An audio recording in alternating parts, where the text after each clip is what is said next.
Hi everyone and welcome to our YouTube channel MBA Pathshala. हमारे YouTube channel MBA पाठशाला पे आप सभी लोगों का स्वागत है। तो सबसे पहले अगर आप लोगों ने हमारा टेलीग्राम चैनल नहीं ज्वाइन करा है तो टेलीग्राम चैनल ज्वाइन कर लेना, इंस्टाग्राम पे भी फॉलो कर लेना और हमारी एंड्रॉइड ऐप को भी आप लोग इंस्टॉल कर सकते हो। ठीक है। सो अपने आज के सेशन में हम लोग कैट में रेशियो टॉपिक से जितने भी प्रीवियस ईयर क्वेश्चंस आए हैं वो सारे के सारे कवर करने वाले हैं। ठीक है। These are the contact numbers, आप इन पे कॉन्टेक्ट करके हमारे रिसेंटली बैचेस के बारे में भी जानकारी ले सकते हो। तो अभी हम लोग का एक लक्ष्य बैच स्टार्ट हुआ था जो कि 18 मार्च से हुआ था। अभी इसमें एक ही टॉपिक कंप्लीट कराया मैंने, रेशियो। मंडे से मैं इसमें हमारा परसेंटेजेस टॉपिक स्टार्ट करूंगा, तो आप लोग इस बैच को ज्वाइन कर सकते हो। You will get everything, expert faculties, complete point में कराऊंगा। ठीक है। एंड कंप्लीट सिलेबस कवरेज इसमें होगा, प्रिंटेड बुकलेट्स आपको मिलेंगे, लाइव क्लास डाउट सॉल्विंग है एंड 1-to-1 मेंटरशिप फीचर आपको मिलेगा। ठीक है।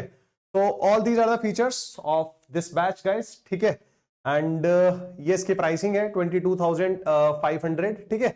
तो अब कंटिन्यू करते हैं जरा। ठीक है। हमारा जो आज का पहला क्वेश्चन है वो ये है। ठीक है।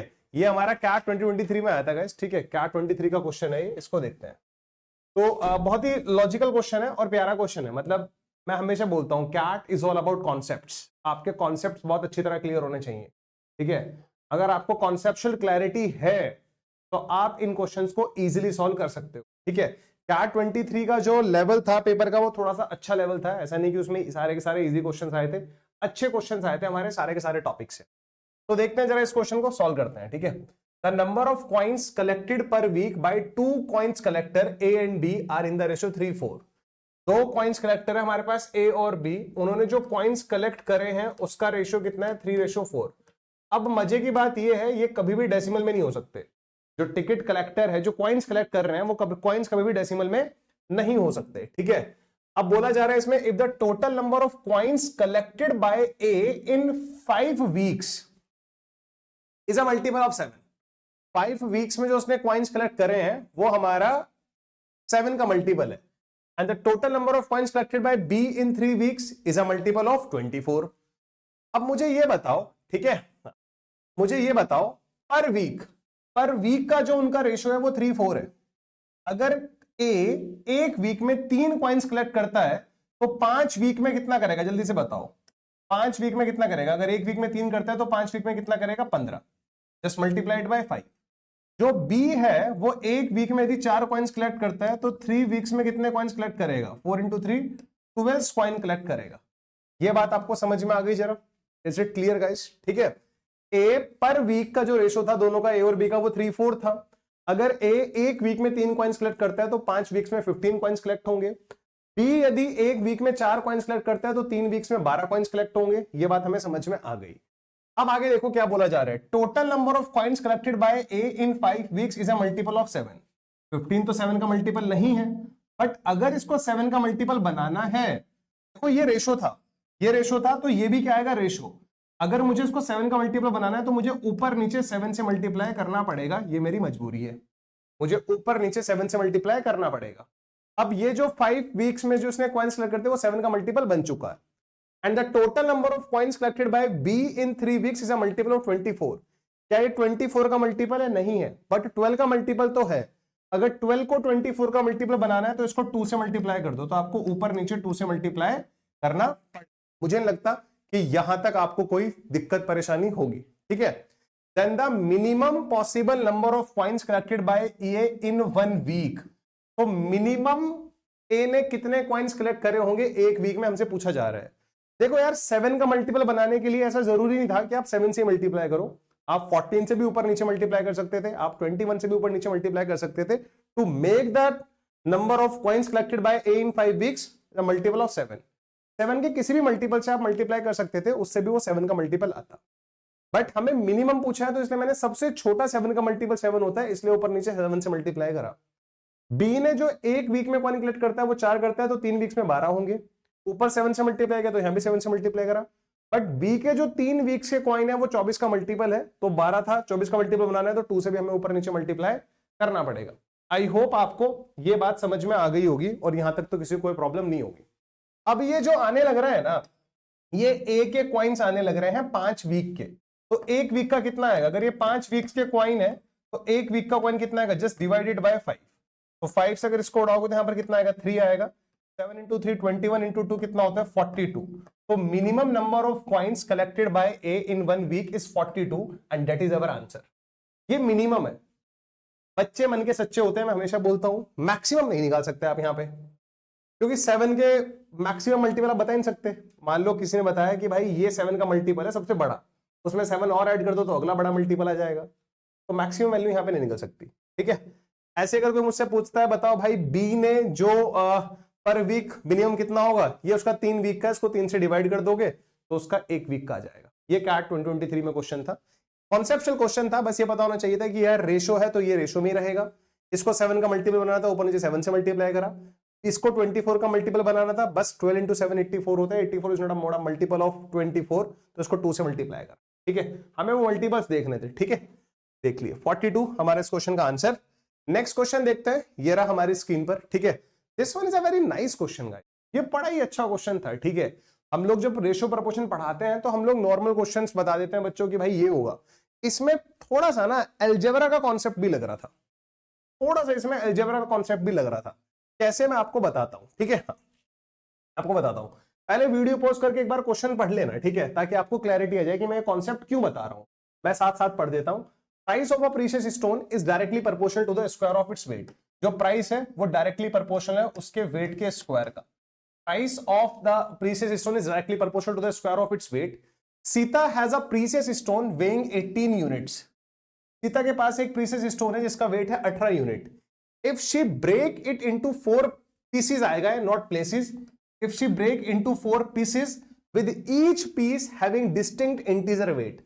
अब उसने एक पास 18 यूनिट का एक हमारे पास स्टोन था, उसने इसको तोड़ दिया तो 4 पीसेस में टूटा है ये, और उन चारों पीसेस की जो वैल्यू है वो इंटीजर है, मतलब वो डेसिमल नहीं हो सकते। आप ये नहीं बोल सकते अगर एक पीस का वेट 10.2 होगा तो अगले का 7.8 होगा, ऐसा नहीं बोल सकते। ठीक है, तो each piece having distinct integer weight, then the difference between the highest and the lowest possible value of the total price of the 4 pieces will be, then the difference between the highest and the lowest possible value of the total price of the 4 pieces will be इतना। जो highest और lowest possible values हैं, क्योंकि यहां से टूटा फिर उसकी वैल्यू निकाली, ऐसे ही एक बार और तोड़ेंगे, अब वो डिपेंड करेगा किस रेशियो में इसको तोड़े हम लोग। ठीक है, तो हाईएस्ट और लोवेस्ट पॉसिबल वैल्यू का जो डिफरेंस है वो है 2,88,000। अब यहीं से देखना था, मतलब जो प्राइस है वो इक्वल्स टू होगा के टाइम्स ऑफ वेट के स्क्वायर के। ठीक है, तो वेट बड़ा मैटर करता है यहां पर। ठीक है, अब देखो मैं क्या बताऊंगा। मान लो आपके पास एक नंबर है 6, आपने 6 को पहले ब्रेक किया 1 और 5 में। ठीक है, मान लो एक स्टोन था जिसका वेट कितना था 6 यूनिट था, आपने इसको 2 पीसेस में तोड़ दिया। ठीक है, इसका एक पीस बना 1 यूनिट का, दूसरा पीस बना 5 यूनिट का। ये तो वेट है, ये क्या है, वेट है। वेट का अगर स्क्वायर कर देते हैं तो क्या आ जाता है, प्राइस आ जाता है। ठीक है, तो मैंने 1 का स्क्वायर करा 1 आया, 5 का स्क्वायर करा 25 आया, तो ये क्या बन जाएगी, वैल्यू बन जाएगी। यहां से इसकी वैल्यू कितनी बन गई 26। अभी जैसे मैंने इसको 2 इंटीजर वैल्यू में ब्रेक किया है ना, तो इनके बीच का डिफरेंस बिल्कुल ज्यादा से ज्यादा है, दूर दूर वाली वैल्यू नहीं है। अगर मैं 6 को 2 इक्वल वैल्यू में तोड़ देता हूं, मतलब 3 और 3, तो 3 का स्क्वायर होता है 9, 3 का स्क्वायर होता है 9। अब इसकी वैल्यू कितनी आने लग रही है, 18 आने लग रही है। यहीं से मुझे कुछ सीखना है। अगर आप उस प्रीशियस स्टोन को ऐसी वैल्यूज में तोड़ोगे जो बहुत ज्यादा क्लोज है, अगर आप उस प्रीशियस स्टोन की 4 वैल्यूज को ऐसी वैल्यू में तोड़ोगे जो बहुत ज्यादा क्लोज है, तो हमारी क्या आएगी, लोवेस्ट पॉसिबल वैल्यू आएगी उसके प्राइस की। और अगर आप उस प्रीशियस स्टोन को ऐसी वैल्यूज में ब्रेक करोगे जो बहुत ज्यादा दूर हैं, जिनके बीच में डिस्टेंस बहुत ज्यादा है, तो आपकी जो वैल्यू आएगी वो हाईएस्ट पॉसिबल वैल्यू आएगी उसके प्राइस की। ये कॉन्सेप्ट था जो बेसिकली बच्चे कई बार इसको अलजेब्रा में इक्वेशंस वगैरह में पढ़ते हैं। ठीक है, हमें पता होना चाहिए था ये। ठीक है, अब उस प्रीशियस स्टोन को हमें ऐसे ब्रेक करना है जिसकी जो वेट है वो दूर हो। वेट दूर होगा तो वैल्यू कैसी आएगी, प्राइस कैसा आएगा, हाईएस्ट आएगा। अगर हमने उस प्रीशियस स्टोन को ऐसी वैल्यू में ब्रेक किया जो बहुत क्लोज है, तो वो कितना आएगा हमारे पास, क्या आएगा हमारे पास, वैल्यू लोवेस्ट आएगी। बस यही कॉन्सेप्ट अपने को यूज करना है। ठीक है, यहां पर अगर देखो बस ये पता होना चाहिए हाईएस्ट कैसे निकलेगा, लोवेस्ट कैसे निकलेगा। हाईएस्ट के लिए यहां पर निकालेंगे, लोवेस्ट के लिए यहां पर निकालेंगे। हाईएस्ट के लिए मुझे क्या करना पड़ता है, वैल्यूज में मतलब जो वेट है, वेट को ब्रेक करते टाइम बहुत ज्यादा डिफरेंस रखना होता है। ठीक है, अब टोटल 18 यूनिट्स उसका वेट है। He breaks it into 4 pieces with each piece having a distinct integer weight. हर एक पीस का जो वेट है वो डिस्टिंक्ट भी है और इंटीजर भी है, मतलब सेम नहीं हो सकता वेट, अलग अलग वेट है और इंटीजर है। तो 18 यूनिट्स को 4 पीसेस में ब्रेक करना है ना, तो मैंने पहले पीस को 1, वैल्यू के बीच में ज्यादा डिफरेंस होना चाहिए, 1 2 3। अगर ये 1 वेट है, 2 वेट है, 3 वेट है, तो 6 वेट हो चुका है, टोटल 18 था, तो कितना होगा, 12 वेट होगा। क्या ये बात आपको समझ में आ गई? क्या ये बात आपको समझ में आ गई? अगर टोटल वेट 18 है और मुझे अब उसकी प्राइस की लोवेस्ट वैल्यू निकालनी है, प्राइस लोवेस्ट कब आता है? प्राइस लोवेस्ट कब आता है? जब उन वैल्यूज के बीच का जो हम जब इसको स्टोन को ब्रेक कर रहे हैं, तो ब्रेक करते टाइम वेट के बीच में कम से कम डिफरेंस हो, कम से कम डिफरेंस हो। ठीक है, तो आपको क्या करना है, 4 वैल्यूज तोड़नी है 18 को, उनका सम 18 आना चाहिए और वो डिस्टिंक्ट हो। तो 18 को 4 से डिवाइड करना, 4.5, तो वैल्यूज सारी की सारी 4.5 के क्लोज होंगी।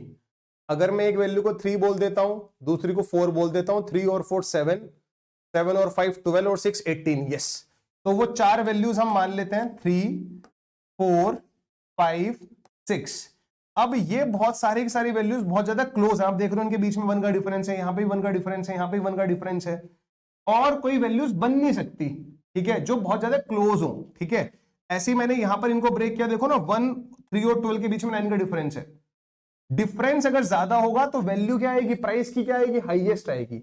और जो वेट आपने ब्रेक हुआ है उसके बीच में अगर डिफरेंस कम होगा तो वैल्यू क्या आएगी, कम आएगी। अब तो ये वेट था, ये क्या था, वेट, और ये भी क्या है, वेट है।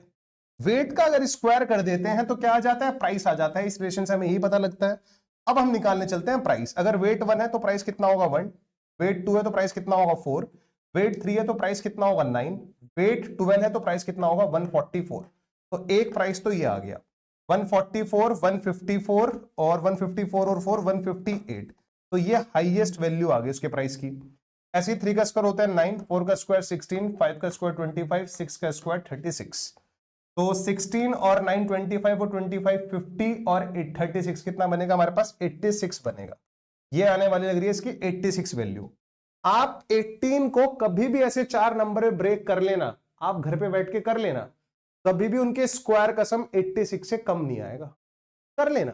आपको लगता है उदित तो झूठ बोल रहा है, आप ऐसे कर लेना, भाई ये 18 था, 18 को ब्रेक कर लो। आप बोल दो मैंने एक को 1 रखा, इसको 7 रखा, इसको 9 रखा, 9 7 16 17, वैसे ये तो नहीं रख सकते, हमने इसको 8 रखा, इसको 2 रखा। सम कितना आने लग रहा है हमारे पास, यहाँ पे सम आने लग रहा है 18। तो 1 का स्क्वायर 1, 49, 64 4। इन चारों का सम जो आएगा वो 86 से ज्यादा ही आएगा। तो लोवेस्ट पॉसिबल वैल्यू उसके प्राइस की ये है और हाईएस्ट पॉसिबल वैल्यू उसके प्राइस की ये है। इनके बीच का डिफरेंस हमें 288,000 दिया हुआ है। तो मेरा अकॉर्डिंग डिफरेंस कितना आता है, 8 में से 6 गया 2, 15 में से 8 गया 7, 72 डिफरेंस आता है। ये हाईएस्ट और लोवेस्ट पॉसिबल के बीच का डिफरेंस कितना आने लग रहा है, 72। Difference between the highest and the lowest possible value हमें कितना दिया हुआ है, 288,000। हमारा जो 72 है वो 288,000 के बराबर है।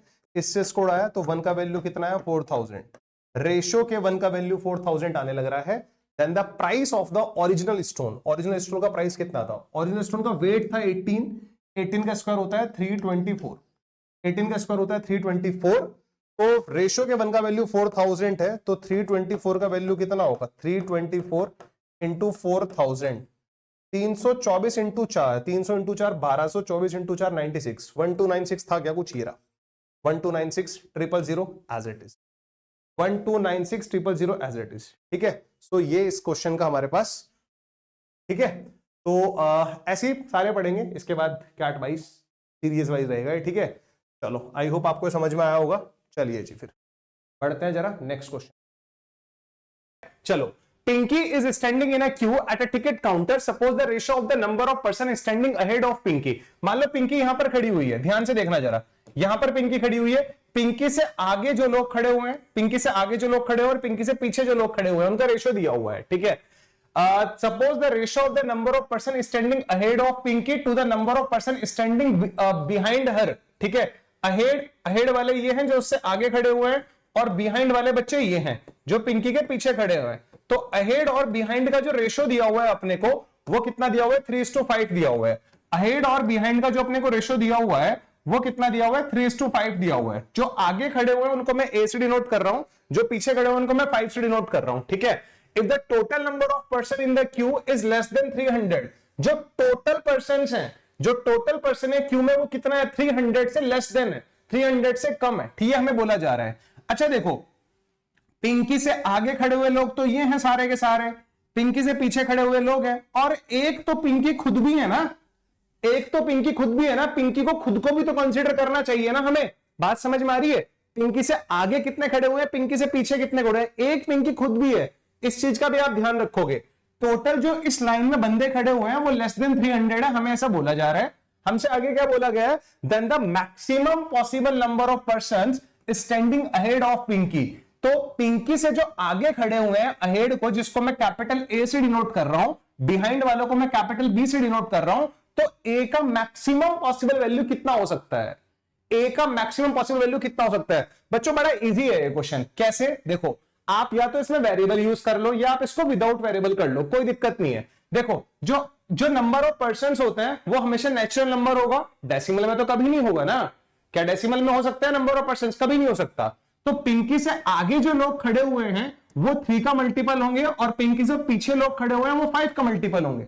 जो पिंकी से आगे खड़े हुए हैं वो 3 का मल्टीपल होंगे, जो पिंकी से पीछे हैं वो कितना होंगे, 5 का मल्टीपल होंगे। अगर अहेड वालों को मैं 3x बोल रहा हूं और बिहाइंड वालों को मैं 5x बोल रहा हूं, तो टोटल बंदे कितने होंगे क्यू में, टोटल बंदे कितने होंगे क्यू में, 3x प्लस 5x और एक पिंकी खुद, ये होंगे ना टोटल बंदे। जल्दी से बताओ, ये होंगे टोटल बंदे। अभी मैं वेरिएबल का यूज कर रहा हूं, हम लोग इस क्वेश्चन को विदाउट वेरिएबल सॉल्व कर सकते हैं। ये होंगे, एंड ये जो वैल्यू है ना हमारी 300 से लेस देन है। ये जो वैल्यू मैंने यहां पर लिखी है, this is less than 300 guys, this value is less than 300, ठीक है। ये वैल्यू हमारी लेस देन 300 है, क्योंकि it is clearly given in the question the total number of persons in the queue is less than 300, ठीक है। अब हमें बताना है maximum possible number of person standing ahead of Pinky. Pinky से आगे कितने लोग खड़े हो, उसका मैक्सिमम वैल्यू कितना हो सकता है, ठीक है। यानी कि मुझे ए का मैक्सिमम वैल्यू बताना है। फिलहाल मेरे लिए ए कितना है, 3x है। अगर मुझे x का मैक्सिमम वैल्यू पता लग गया, क्योंकि वेरिएबल तो यहां पर x है, इसको सॉल्व कर सकते हो ना आप लोग। बोल सकते हो sir 8x + 1 less than 300। x की सबसे बड़ी वैल्यू कौन सी है, क्योंकि x जो होगा कभी भी डेसिमल में नहीं होगा, ये बात आप ध्यान रखना। x जो होगा कभी भी डेसिमल में नहीं होगा, क्योंकि नंबर ऑफ पर्संस कभी भी डेसिमल में नहीं हो सकते, ठीक है। जो x होगा वो कभी भी डेसिमल में नहीं होगा, ध्यान रखा करो कि नंबर ऑफ पर्सन कभी, ऐसा देखा है भाई आज मैंने रास्ते में 8.4 लोग देखे, ऐसा होता ही नहीं है, ठीक है। तो x की जो वैल्यू आएगी यहां से क्या आएगी, मैक्सिमम पॉसिबल वैल्यू क्या है x की। मतलब थोड़ा सा दिमाग लगाओ, इसको ना लिखने की बजाय पता क्या करो, लिखने के बजाय सोचो कि x को मैं क्या रखूं, 8 का कौन सा मल्टीपल ऐसा है जिसमें +1 करके भी वो 300 से कम रहे, 300 से कम होना चाहिए। 8 का वो कौन सा मल्टीपल ऐसा है जिसमें +1 करके भी वो 300 से आए। मुझे x की मैक्सिमम वैल्यू ढूंढनी है। जब तक मैं x की मैक्सिमम वैल्यू नहीं निकालूंगा तो मैं ये नहीं पता लगा पाऊंगा कि पिंकी से जो आगे खड़े हुए लोग हैं उसका मैक्सिमम पॉसिबल वैल्यू कितना हो सकता है। तो 300 के क्लोज 8 का मल्टीपल देखो। अब ये क्वेश्चन बन गया हमारे पास, 300 के क्लोज 8 का मल्टीपल देखो। अपने को पता है भाई, देखो नॉर्मल सोचा करो, 8 × 30, ये सभी को पता होगा 240 होता है, सभी को पता होगा। 8 × 7, ठीक है, 8 × 7 कितना होता है बच्चे, 56 होता है, सभी को मालूम है। ये 8 × 7 कितना होता है, 56। तो ये ऐड करके कितना बना बच्चे, अगर मैं इनको ऐड करूंगा, तो कितना बनेगा, 296। तो यानी कि 8 × 37 कितना होता है, 296 होता है। मतलब ये वाला जो काम है ना, ये वाला जो काम है हमें ओरली करना है without using pen and paper. ये कैसे थॉट प्रोसेस एग्जाम में आने चाहिए यार। 300 के क्लोज 8 का मल्टीपल कौन सा होता है यार, 8 × 30 तो 240 होता है, 8 × 7 कितना होता है, 56। तो it means 296 is the multiple of 8। 8 का किससे मल्टीप्लाई करके 296 आता है, 37 से। तो यानी कि अब थोड़ा सा दिमाग लगाओ आप, x को अगर मैं 37 रख देता हूं, क्योंकि x की बड़े से बड़ी वैल्यू लेनी है, 37 रखूंगा तो 37 × 8, 37 × 8 + 1, ये कितना बनेगा ओवरऑल, 297 बनेगा। क्या 297 300 से छोटा होता है क्या? हाँ होता है। इस केस में x का वैल्यू कितना आने लग रहा है बच्चे, 37 आने लग रहा है। x की 36 वैल्यू भी सेटिस्फाई करेगी इसको, 36 भी सेटिस्फाई करेगा, 35 भी सेटिस्फाई करेगा। सारे 37 से जितने छोटे भी नंबर्स है ना हमारे पास, 36, 35, 34, 33, वो सारे सेटिस्फाई करेंगे। बट मैं उन नंबर्स को क्यों नहीं ले रहा हूं? क्योंकि मुझे क्या निकालना है? Maximum possible number of persons standing ahead of Pinky. Pinky से आगे कितने लोग खड़े हुए हैं, उनका मैक्सिमम पॉसिबल नंबर कितना होगा? मेरे अकॉर्डिंग तो वो 3x है ना। अब 3 तो कांस्टेंट है, ये किस पे डिपेंड कर रहा है कि कितने लोग पिंकी से आगे खड़े हैं? वो ज्यादा से ज्यादा वैल्यू कितनी हो सकती है? x पर। तो x की बड़े से बड़ी वैल्यू कौन सी पॉसिबल है? 37। 8 को अगर 37 से मल्टीप्लाई कर दो और उसमें +1 कर दो, तब भी वो नंबर 300 से छोटा रहता है। तो standing ahead of Pinky x की मैक्सिमम वैल्यू 37 है। x की मैक्सिमम वैल्यू 37 है, तो पिंकी से आगे कितने लोग खड़े हुए हैं? 3 into 37 कर लेना बच्चे, 111। ठीक है। आई होप आप लोगों को ये बात समझ में आने लग रही होगी। ठीक है, आई होप आप लोगों को ये बात समझ में आने लग रही होगी। जल्दी से बताओ जरा। आई होप आप लोगों को बात समझ में आने लग रही होगी। ठीक है, हाँ, क्लियर है गाइस? चलो आगे बढ़ते हैं। विदाउट वेरिएबल ऐसे सोचना था, पिंकी से आगे जो लोग खड़े हुए हैं वो 3 के रेशियो में है, पिंकी से जो आगे पीछे खड़े हुए हैं 5 के रेशियो में, और एक पिंकी खुद है, और ये सब कुछ 300 से कम है। तो जो टोटल जनता है वो 8 के मल्टीपल में +1 करके 300 से भी कम है। तो हमें ये देखना था 8 का ऐसा कौन सा मल्टीपल है जो 300 के क्लोज होता है, 300 के सबसे पास होता है। वो 8 का कौन सा मल्टीपल है? 300 के सबसे पास और सबसे छोटा वो मल्टीपल है 37। वो मल्टीपल है 37। 8 into 37 होता है 296 + 1 297। 297 हमारा 300 से लेस देन। समझ रहे हो? इट मींस यहां पर जो हमारा मल्टीपल आया, क्योंकि रेशो में हम सेम नंबर से मल्टीप्लाई करते हैं ना ऊपर नीचे, वो 37 है, तो इसकी भी 37 से मल्टीप्लाई कर देते हैं। ठीक है, हमारा अगला क्वेश्चन, और ये भी हमारे पास कैट 2022 में आया हुआ क्वेश्चन है, जस्ट पिछले साल ही आया था। ठीक है, आई थिंक स्लॉट 3 का क्वेश्चन है, और ये मुझे स्लॉट एग्जैक्टली याद नहीं है, मैं गेस कर रहा हूं स्लॉट 3 का क्वेश्चन है शायद ये। अब देखो इस क्वेश्चन को कैसे करना था। In a village the ratio of number of males to female is 5:4। किसी विलेज में मेल्स और फीमेल्स का जो रेशियो है वो 5:4 है। ठीक है, ratio of number of literate male to literate female, literate male to literate female का रेशियो कितना है? 2:3। अच्छा, टोटल मेल अगर 5 है, literate male to literate female, literate male to literate female का रेशियो कितना है? 2:3। The ratio of the number of illiterate males to illiterate females is 4:3। Illiterate males to illiterate females का ratio कितना दिया हुआ है बच्चे? 4/3। ये बात समझ में आने लग रही है क्या आप लोगों को? चलो, if 3600 males in the village are literate, literate male कितना है? 3600 है। लिटरेट मेल को रेशियो में कितना बोला जाने लग रहा है बच्चे? लिटरेट मेल को रेशियो में कितना बोला जाने लग रहा है? लिटरेट मेल रेशियो में कितना है? 2। इस 2 का एक्चुअल वैल्यू कितना दिया हुआ है? 3600। 2 का वैल्यू 3600 है, तो 1 का वैल्यू 1800 होगा क्या? 1 का वैल्यू 1800 होगा क्या? बिल्कुल होगा। ठीक है, ये हमें 3600 दिया हुआ है, रेशियो का 2 3600, तो 1 का वैल्यू 1800। यूनिटरी मेथड लगाओ तो 3 का वैल्यू कितना आएगा? 5400 आएगा क्या? 3 का वैल्यू 5400 आएगा क्या बच्चे? जल्दी से बताओ। अगर लिटरेट मेल एक्चुअल में 3600 दिए हुए हैं, लिटरेट मेल और लिटरेट फीमेल का रेशियो, लिटरेट मेल और लिटरेट फीमेल का रेशियो 2:3 दिया हुआ है, इस 2 का वैल्यू 3600 है, तो 3 का वैल्यू 5400 होगा।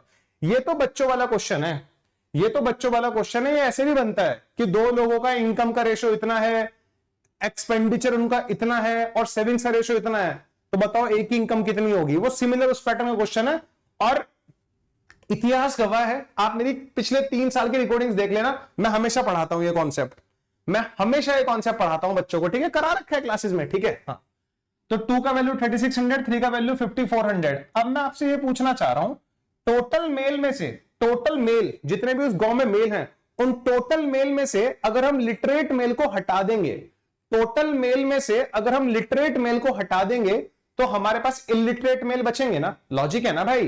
टोटल मेल सारे के सारे पुरुष, उसमें से पढ़े लिखे पुरुष को अगर हटा दिया तो कौन से आएंगे? जो अनपढ़ लोग हैं। ठीक है, जो अनपढ़ पुरुष हैं। बात समझ में आने लग रही है? तो मैं वही काम करूंगा यहां पर। ठीक है, you guys can also use cross multiplication method. Cross multiplication method और वेरिएबल से मानने में बहुत कम टाइम का डिफरेंस होता है, बट जो मैं लिखने वाला हूं वो सबको समझ में आ जाएगा। मैंने मान लिया उस गांव में टोटल जो मेल है वो 5x है, टोटल फीमेल कितना है? 4x है। तो टोटल मेल कितना है बच्चे? 5x। टोटल मेल में से आपने लिटरेट मेल अगर माइनस कर दिए, लिटरेट मेल अगर माइनस कर दिए, टोटल फीमेल कितना है 4x, टोटल फीमेल 4x है, उसमें से अगर आपने लिटरेट फीमेल माइनस कर दी तो ये क्या, ये किस चीज का रेशो आ रहा है हमारे पास, ये रेशो किस चीज का आ रहा है, illiterate male to illiterate female का ही तो रेशो है ये जो रेशो आया है हमारे पास ये illiterate male to illiterate female का ही तो रेशो है, क्योंकि पढ़े लिखे मेल में से, टोटल मेल में से पढ़े लिखे मेल माइनस कर दिए, टोटल फीमेल में से पढ़ी लिखी फीमेल माइनस कर दी, तो ये क्या आएगा, illiterate male to illiterate female, और illiterate male to illiterate female का रेशियो कितना दिया हुआ है 4:3। क्या इसको सॉल्व करके x का वैल्यू नहीं निकल सकता, क्या इसको सॉल्व करके x का वैल्यू नहीं निकल सकता, जल्दी से बताओ, ठीक है, हाँ ठीक है, getting my point, are you getting my point guys, ठीक है। 5 into 3 कितना होता है 15x, एंड 36 into 3 कितना होता है हमारे पास 10,800 इज इक्वल्स टू 4 into 4 कितना आएगा 16x, एंड ये कितना आएगा हमारे पास 54 into 4, तो ये आएगा हमारे पास 2160, ठीक है, यही आएगा ना, यस, ठीक है, बिल्कुल, और इनको माइनस करूंगा, इसको उधर ले जाओगे तो x आ जाएगा, x बराबर आ जाएगा हमारे पास 10,800, ये आने लग रहा होगा आई थिंक, ठीक है, x का वैल्यू आने लग रहा है 10,800, ठीक है, x का वैल्यू आने लग रहा है 10,800, ठीक है, हाँ ठीक है, x का वैल्यू आने लग रहा है 10,800, तो then the total number of female in the village, village में टोटल नंबर ऑफ फीमेल कितनी है, टोटल नंबर ऑफ फीमेल कितना है 4x, total number of female कितना है 4x, x का वैल्यू 10,800 आया, तो 4x का वैल्यू कितना होगा, आई थिंक बच्चा सॉल्व कर लेगा इसको, 10,000 इंटू 4 कितना होता है 40,000, 800 इंटू 4 कितना होता है 3,200,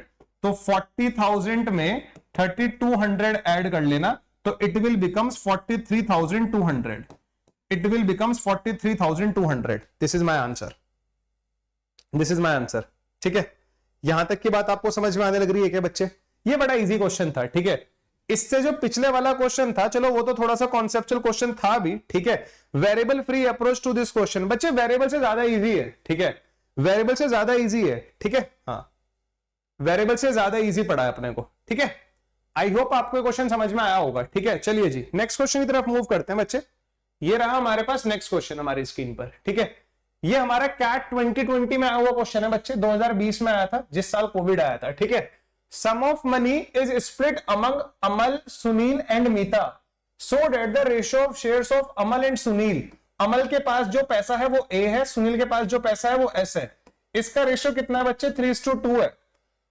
while the ratio of the share of Sunil and Meeta, Sunil और मीता का जो रेशियो है वो 4:5 है, ठीक है, difference between the largest and the smallest of these 3 shares, इन तीनों शेयर्स में जो सबसे बड़ा शेयर है और जो सबसे छोटा शेयर है उनका डिफरेंस 400 है, जो सबसे बड़ा शेयर है और जो सबसे छोटा शेयर है उनका डिफरेंस 400 है, then Sunil share in rupees, तो सुनील का शेयर कितना होगा, ठीक है बच्चे, सबसे पहले क्या करो, इस वाले रेशियो में और इस वाले रेशियो में S is the common variable, जो S है ना वो दोनों जगह अवेलेबल है, जब S दोनों जगह आने लग रहा है ना तो उसको सेम बना लो, या तो पड़ोसी मेथड यूज कर लो या सीधा सीधा कर लो, बड़ा इजी था ये, यहाँ पे 2 है यहाँ पे 4 है, तो ऊपर वाले को भी 4 बना दो 2 से मल्टीप्लाई करके, तो ये भी 4 बन गया, अब ये भी 4 बन गया, तो अमल सुनील और मीता, अमल सुनील और मीता, अमल कितना है अब 6 है, सुनील 4, यहां पे भी 4, मीता 5, अमल 6 है तो सुनील 4 है और मीता 5 है, ये इन तीनों का कंबाइन रेशियो आ गया बच्चे, ये इन तीनों का कंबाइन रेशियो आ गया, बात समझ में आने लग रही है क्या आप लोगों को, ये कंबाइन रेशियो पे कैट में क्वेश्चन रिपीट हुआ है पिछले 6 साल में दूसरी या तीसरी बार, कंबाइन रेशियो के कॉन्सेप्ट में कैट में क्वेश्चन रिपीट हुआ है दूसरी या तीसरी बार, ठीक है, एक और क्वेश्चन करेंगे जो कैट 2017 में आया था, ठीक है, ये काम आई थिंक 5th क्लास का बच्चा भी कर लेगा। अब देखो हमें आगे क्या बोला जा रहा है, the difference between the largest and the smallest of these 3 share, इन तीनों शेयर में सबसे लार्जेस्ट शेयर कौन सा है बच्चे, 6 ही तो है लार्जेस्ट शेयर, स्मॉलेस्ट शेयर कितना है 4 है, लार्जेस्ट शेयर 6 है, स्मॉलेस्ट शेयर 4 है, इन दोनों का डिफरेंस कितना आने लग रहा है, क्योंकि अपने को डिफरेंस दिया है, डिफरेंस कितना आने लग रहा है 2, इस 2 का वैल्यू अपने कितना दिया है बच्चे 400 दिया हुआ है एक्चुअल में, यानी कि जो रेशियो में 2 है वो एक्चुअल में 400 है, जो रेशियो में 2 है वो एक्चुअल में 400 है, यहां तक की बात आप लोगों को समझ में आ गई क्या, जो रेशियो में 2 है वो एक्चुअल में 400 है, then the Sunil share, Sunil का शेयर कितना होगा बच्चे, सुनील का शेयर रेशियो में कितना है 4, रेशियो के 2 का वैल्यू 400 है, तो 4 का वैल्यू जस्ट डबल कर दो, 800 is the correct answer to this question. 800 is the correct answer to this question. मुझे लग रहा है ये क्वेश्चन जब आप देख रहे होंगे ना, तो आपको लग रहा होगा क्या ही मजाक चल रहा है हमारे साथ, ठीक है, आपको ऐसा लग रहा होगा कि यार क्या ही मजाक चल रहा है ये। Is it clear to everyone guys? ठीक है, हाँ, is it clear to everyone? यहां तक की बात आपको समझ में आने लग रही है क्या? ठीक है, हाँ, यहां तक की बात समझ में आने लग रही है। चलो नेक्स्ट क्वेश्चन की तरफ मूव करते हैं बच्चे। ये रहा हमारी स्क्रीन पर नेक्स्ट क्वेश्चन, और इसको देखते हैं जरा, ठीक है। ये क्वेश्चन लिटरली बड़ा प्यारा क्वेश्चन है गाइस, ये क्वेश्चन सच में बहुत प्यारा क्वेश्चन है। ये हमारा कैट 19 में आया था, ठीक है। रेशो से अगर मैं पिछले 6 साल की बात करूं, तो पिछले 6 साल में 9 क्वेश्चन आए हैं। रेशो से पिछले 6 साल में 9 क्वेश्चन आए हैं, ठीक है, 9 क्वेश्चन आए हैं, 9 क्वेश्चन आए हैं, वो 9 के 9 क्वेश्चन करेंगे। और जो सबसे लास्ट वाला क्वेश्चन था ना, नंबर ऑफ कंपार्टमेंट्स वाला, वो रेशियो में बहुत पहले आया था, बट मैंने डाल दिया। वो एक्चुअली में वेरिएशन का क्वेश्चन है, बट मुझे अच्छा लगा, मैंने कहा डाल देता हूं इसको टेस्ट में, ठीक है। जो आपका अगला टेस्ट होगा वो होगा परसेंटेजेस का। परसेंटेज में जितने भी पिछले 6 साल में क्वेश्चन आए, वो आपको टेस्ट की फॉर्मेट में मिल जाएंगे। लिंक मैं टेलीग्राम पे डाल दूंगा, क्लास से 5-6 घंटे पहले उनको अटेम्प्ट कर लेना, और फिर क्लास में उनको डिस्कस कर लेंगे, ठीक है। चलिए जी, इस क्वेश्चन को देखते हैं जरा हम लोग, ठीक है। Be active on Telegram. बस मैं आपको एक ही चीज बोलूंगा, हमेशा बोलता हूं, और प्लस वाले बच्चों को भी बोलता हूं, आपको ही बोल रहा हूं, be active on Telegram, be active on Telegram. Telegram को दिन में 2-3 बार खोल के देख लिया करो, ठीक है। हम वहां पर देखो मजाक मस्ती की बातें तो नहीं करेंगे, पढ़ने की बातें करेंगे। हमें भी पता है हमारे क्लास में, हमारे एग्जाम में मुश्किल से 65-66 डेज बचे हैं, तो पूरा फोकस आप ही पे है आप लोग, ठीक है। एग्जामिनेशन में रमाज स्कोर, देखो बड़ा प्यारा क्वेश्चन है। Rama's score was 1/12 of the sum of score of Mohan and Anjali. Rama के स्कोर को मैं कैपिटल आर से डिनोट करूंगा, मोहन के स्कोर को मैं कैपिटल एम से डिनोट करूंगा, और अंजलि के स्कोर को मैं कैपिटल ए से डिनोट करूंगा। तो according to the first line of the question, जो रमा का स्कोर है वो 1/12 है। जो रमा का स्कोर है वो 1/12 है मोहन और अंजलि के स्कोर के। जो रमा का स्कोर है वो 1/12 है मोहन और अंजलि के स्कोर के, ठीक है। तो यहां से Rama plus Mohan plus Anjali, Rama plus Mohan plus Anjali का रेशियो कितना आ जाएगा? 1/12।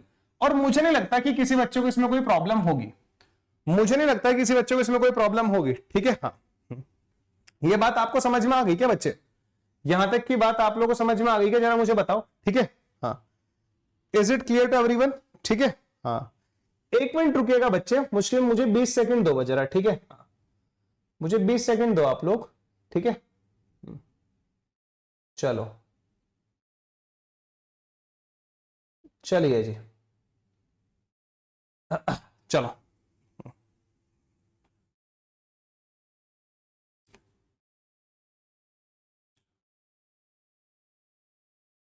रेशो 1 इज इक्वल्स टू 400 नहीं है, रेशो 2 इज इक्वल्स टू 400 है। रेशो 2 इज इक्वल्स टू 400 तब पीछे करके देखना वीडियो को एक बार, ठीक है। हाँ, वीडियो को पीछे करके देखना एक बार आप, ठीक है। आप जो भी हैं, आपका नाम पूरा नहीं आ रहा है, ठीक है।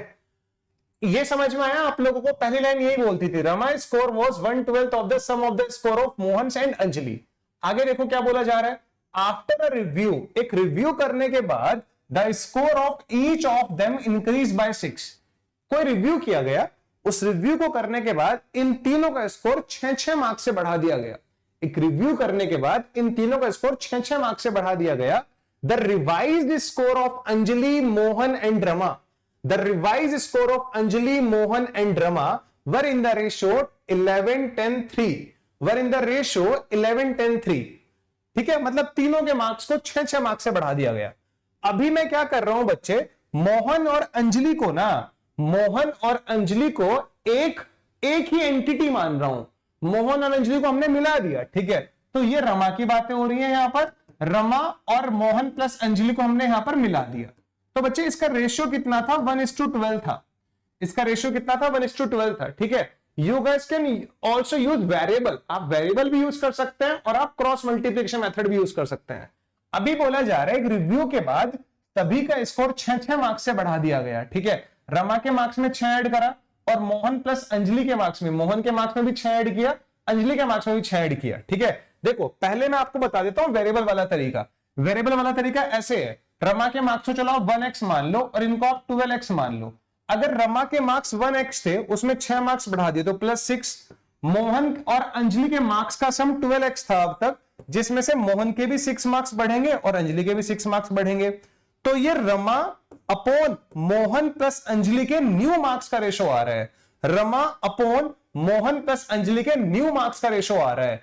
तो हमें ये रेशो कितना दिया हुआ है, अंजलि मोहन रमा, जब इन तीनों के 6 मार्क्स बढ़ा दिए गए थे तब उन तीनों के मार्क्स का रेशो कितना था, 11, 10, 3। तो ऊपर किसका लिखा हमने, रमा का लिखा है, रमा सबसे लास्ट में है जी 3, ये 3 है। और नीचे किस किस का है, मोहन प्लस अंजलि का। मोहन प्लस अंजलि का रेशो ऐड करो कितना आ रहा है, 21। आप इसको रिड्यूस कर सकते हो 1/7 और इसको सॉल्व करके यहां से x का वैल्यू निकाल सकते हो।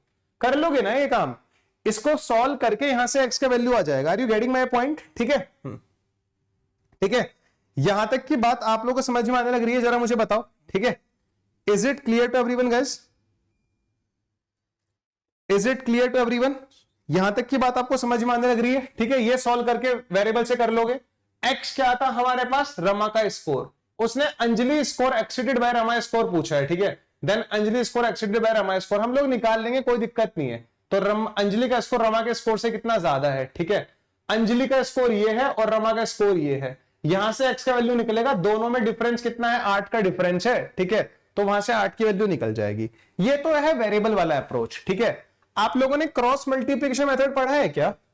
आप लोगों ने क्रॉस मल्टीप्लिकेशन मेथड पढ़ा है क्या? जल्दी से बताओ जरा। ठीक है, हाँ, आप लोगों ने क्रॉस मल्टीप्लिकेशन मेथड पढ़ा है क्या बच्चे? एक बार कमेंट सेक्शन में बताओ जल्दी से जरा। ठीक है, क्या आपने क्रॉस मल्टीप्लिकेशन मेथड पढ़ा है क्या?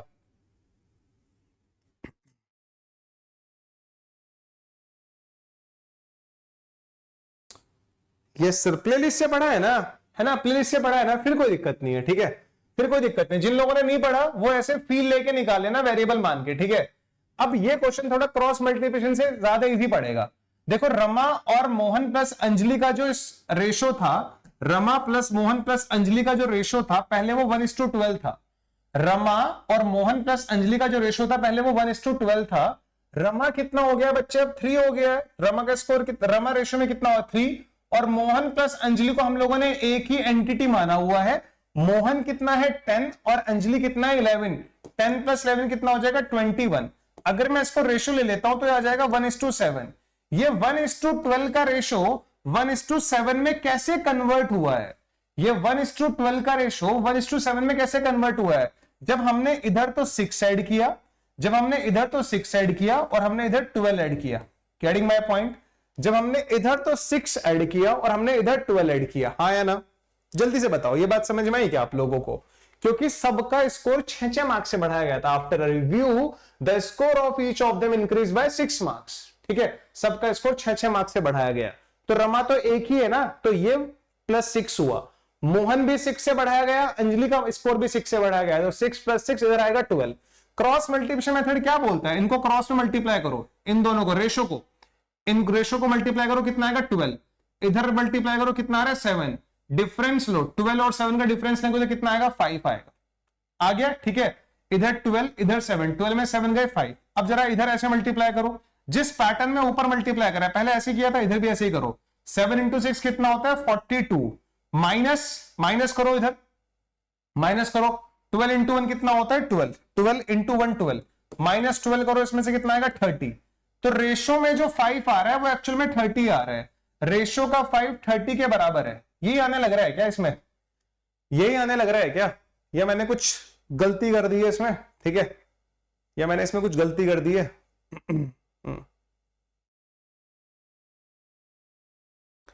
Are you getting my point? ठीक है, हाँ।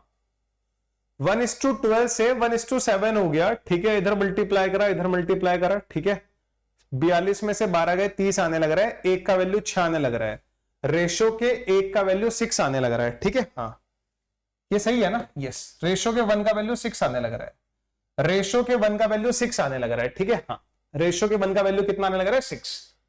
रेशो का 1, ये वाला रेशो हमेशा हम ऊपर वाली वैल्यू में पुट करते हैं। क्रॉस मल्टीप्लिकेशन का मेथड अगर तुम्हें याद हो तो इसको हम सीधा यहां पुट करते हैं। 1 का वैल्यू 6 है। इट मींस इनिशियली रमा का स्कोर एक्चुअल में 6 था। रेशो के 1 का वैल्यू 6 है ना, इनिशियली रमा का स्कोर एक्चुअल में 6 था। इसको 6 से बढ़ा दिया गया था, इसको 6 से बढ़ा दिया गया था, तो कितना बन गया था 12 बन गया था। ये कितना बन गया था, एक्चुअल में 12 बन गया था, बट रेशियो में कितना बोला जा रहा है, रमा को 3 बोला जा रहा है, यानी कि रेशियो का 3 एक्चुअल में 12 है और 1 का वैल्यू कितना हो जाएगा 4। ये बात समझ में आई क्या आप लोगों को? देखो ध्यान से देखो, अगर आपको क्रॉस मल्टीप्लीकेशन मेथड के बारे में पता है तो यहां पे क्रॉस मल्टीप्लाई की जाती है। इन दोनों का मल्टीप्लाई करा 12, इन दोनों का मल्टीप्लाई करा, कितना आया था हमारे पास 7। 12 इंटू 1 12, 7 इंटू 1 7, डिफरेंस लो, 12 में 7 गया सिर्फ 5। अब जिस पैटर्न में ऊपर मल्टीप्लाई करा है ऐसे इधर भी ऐसे मल्टीप्लाई करो, 42 ये रहा, फिर इसको माइनस करो, 12 इंटू 1 12, 42 माइनस 12 30। रेशियो में डिफरेंस 5 आ रहा है, एक्चुअल में डिफरेंस 30 आ रहा है, तो 5 का वैल्यू 30, तो रेशियो के 1 का वैल्यू कितना आ जाएगा 6। अब ये कौन से वाले रेशियो का है, ऊपर वाले रेशियो का। क्रॉस मल्टीप्लिकेशन मेथड की ये कंडीशन होती है, ये जो भी रेशियो आता है ये ऊपर वाले रेशियो का आता है, ठीक है। ऊपर वाले में 1 का रेशियो 1 रेशियो 6 के बराबर है, तो रमा का स्कोर तो 1 ही था ना, इट मींस एक्चुअल में रमा का स्कोर कितना था 6 था। रिव्यू होने के बाद रमा का स्कोर कितना हो गया, 6 मार्क्स से बढ़ गया होगा, 12 हो गया होगा। ये रिव्यू होने के बाद रमा का स्कोर है, बट इसको सेकंड वाले रेशियो में, इसको सेकंड वाले रेशियो में कितना बोला जाने लग रहा है बच्चे, इसको सेकंड वाले रेशियो में कितना बोला जा रहा है। देखो ये अंजलि है, ये मोहन है और ये रमा है। सेकंड वाले रेशियो में रिव्यू के बाद जो रमा का स्कोर है वो रेशियो में 3 है, इस वाले रेशियो में कितना है 3 है, तो रिव्यू होने के बाद रमा का एक्चुअल में स्कोर कितना हो गया था 12, एक्चुअल में कितना हो गया था 12, बट रेशियो में कितना है 3। तो इसीलिए मैंने कंपेयर किया कि रेशियो का 3 एक्चुअल में 12 है, तो 1 का वैल्यू कितना हो जाएगा 4 हो जाएगा। अब क्वेश्चन पे जाते हैं, क्वेश्चन क्या बोला गया है, हमसे बोला जा रहा है Anjali score exceeded Rama score bye, Anjali का स्कोर रमा के स्कोर से कितना ज्यादा है। अंजलि का स्कोर 11 है, रमा का स्कोर 3 है, तो अंजलि का स्कोर रमा के स्कोर से कितना ज्यादा है, अंजलि का स्कोर रमा के स्कोर से कितना ज्यादा है, रेशो में 8 ज्यादा है, रेशो में कितना ज्यादा है 8 ज्यादा है। ये कौन से वाला रेशो है, नीचे वाला रेशो है। इस रेशो को तो मैंने निकाला था ना अभी, रेशो का 3 12 के बराबर, रेशो का 3 12 के बराबर, रेशो का 3 12 के बराबर है, तो 1 का वैल्यू 4 के बराबर होगा। यहां से 8 का वैल्यू कितना आएगा, 1 का वैल्यू 4 है, तो 8 का वैल्यू आएगा 32, तो 32 is my answer, 32 is my answer, ठीक है। ये बात समझ में आ गई आप लोगों को, जरा मुझे बताओ, ये हमारा क्रॉस मल्टीप्लिकेशन मेथड से सॉल्व किया हम लोगों ने, ठीक है। What we have used here guys, cross multiplication method. अब कुछ बच्चे बोल रहे हैं कि आप इसको ना वेरिएबल से सॉल्व करो, यहां से x का वैल्यू निकाल लो, कितना आएगा 7 इंटू x 7x आ जाएगा, एंड 7 इंटू 6 42 आ जाएगा। देखो यही वैल्यूज आई थी, 7 भी आया था 42 भी आया था, 12 इंटू 1 12x आ जाएगा, एंड इधर कितना आ जाएगा 12 इंटू 1 12 आ जाएगा, ठीक है। यहां से 5x का वैल्यू आ जाएगा 30, x का वैल्यू आ जाएगा 6, तो इनिशियली रमा का स्कोर हो गया 6, इनिशियली रमा का स्कोर x था और ये 12x था ना, ठीक है, तो x का वैल्यू कितना आ रहा है 6। अब इनिशियली रमा का स्कोर कितना था, x था, तो इसका वैल्यू कितना आया 6 आया, x का वैल्यू 6 है, रमा का स्कोर भी तो 6 से बढ़ा था ना, तो कितना हो गया 12 हो गया। सेकंड वाले रेशो में रमा का जो स्कोर है वो कितना बोला जा रहा है 3 बोला जा रहा है। अगर मैं इसको 11y बोलता हूं, इसको 10y बोलता हूं, इसको 3y बोलता हूं, तो रमा का स्कोर 3y है। अगर वेरिएबल से करना है तो 3y का वैल्यू 12 है, y का वैल्यू 4 आ जाएगा, ठीक है। जैसे ही y का वैल्यू 4 आया, हमसे पूछा जा रहा था अंजलि का स्कोर रमा के स्कोर से कितना ज्यादा है। ये अंजलि का स्कोर है, रमा का स्कोर है 8y ज्यादा है। अगर y का वैल्यू 4 है तो 8y का वैल्यू कितना होगा बच्चे 32 होगा, ठीक है। ये है यार वेरिएबल वाला, वेरिएबल वाला मेथड। अगर क्रॉस मल्टीप्लिकेशन मेथड पढ़ा हुआ है तो अच्छी बात है, नहीं पढ़ा हुआ तो तब वेरिएबल से भी कर सकते थे, ठीक है। बट जब क्लास में आए हो ना तो कोशिश किया करो कुछ नया सीख के जाने का, ठीक है। जब क्लास में आए हो तो कोशिश किया करो कि आपको क्लास में कुछ नया सीख के जाना है, बस मेरी आपसे इतनी सी रिक्वेस्ट है, ठीक है। गेटिंग माय पॉइंट गाइस, जल्दी से बताओ जरा, क्या ये बात आप लोगों को समझ में आ गई क्या, जरा मुझे बताओ।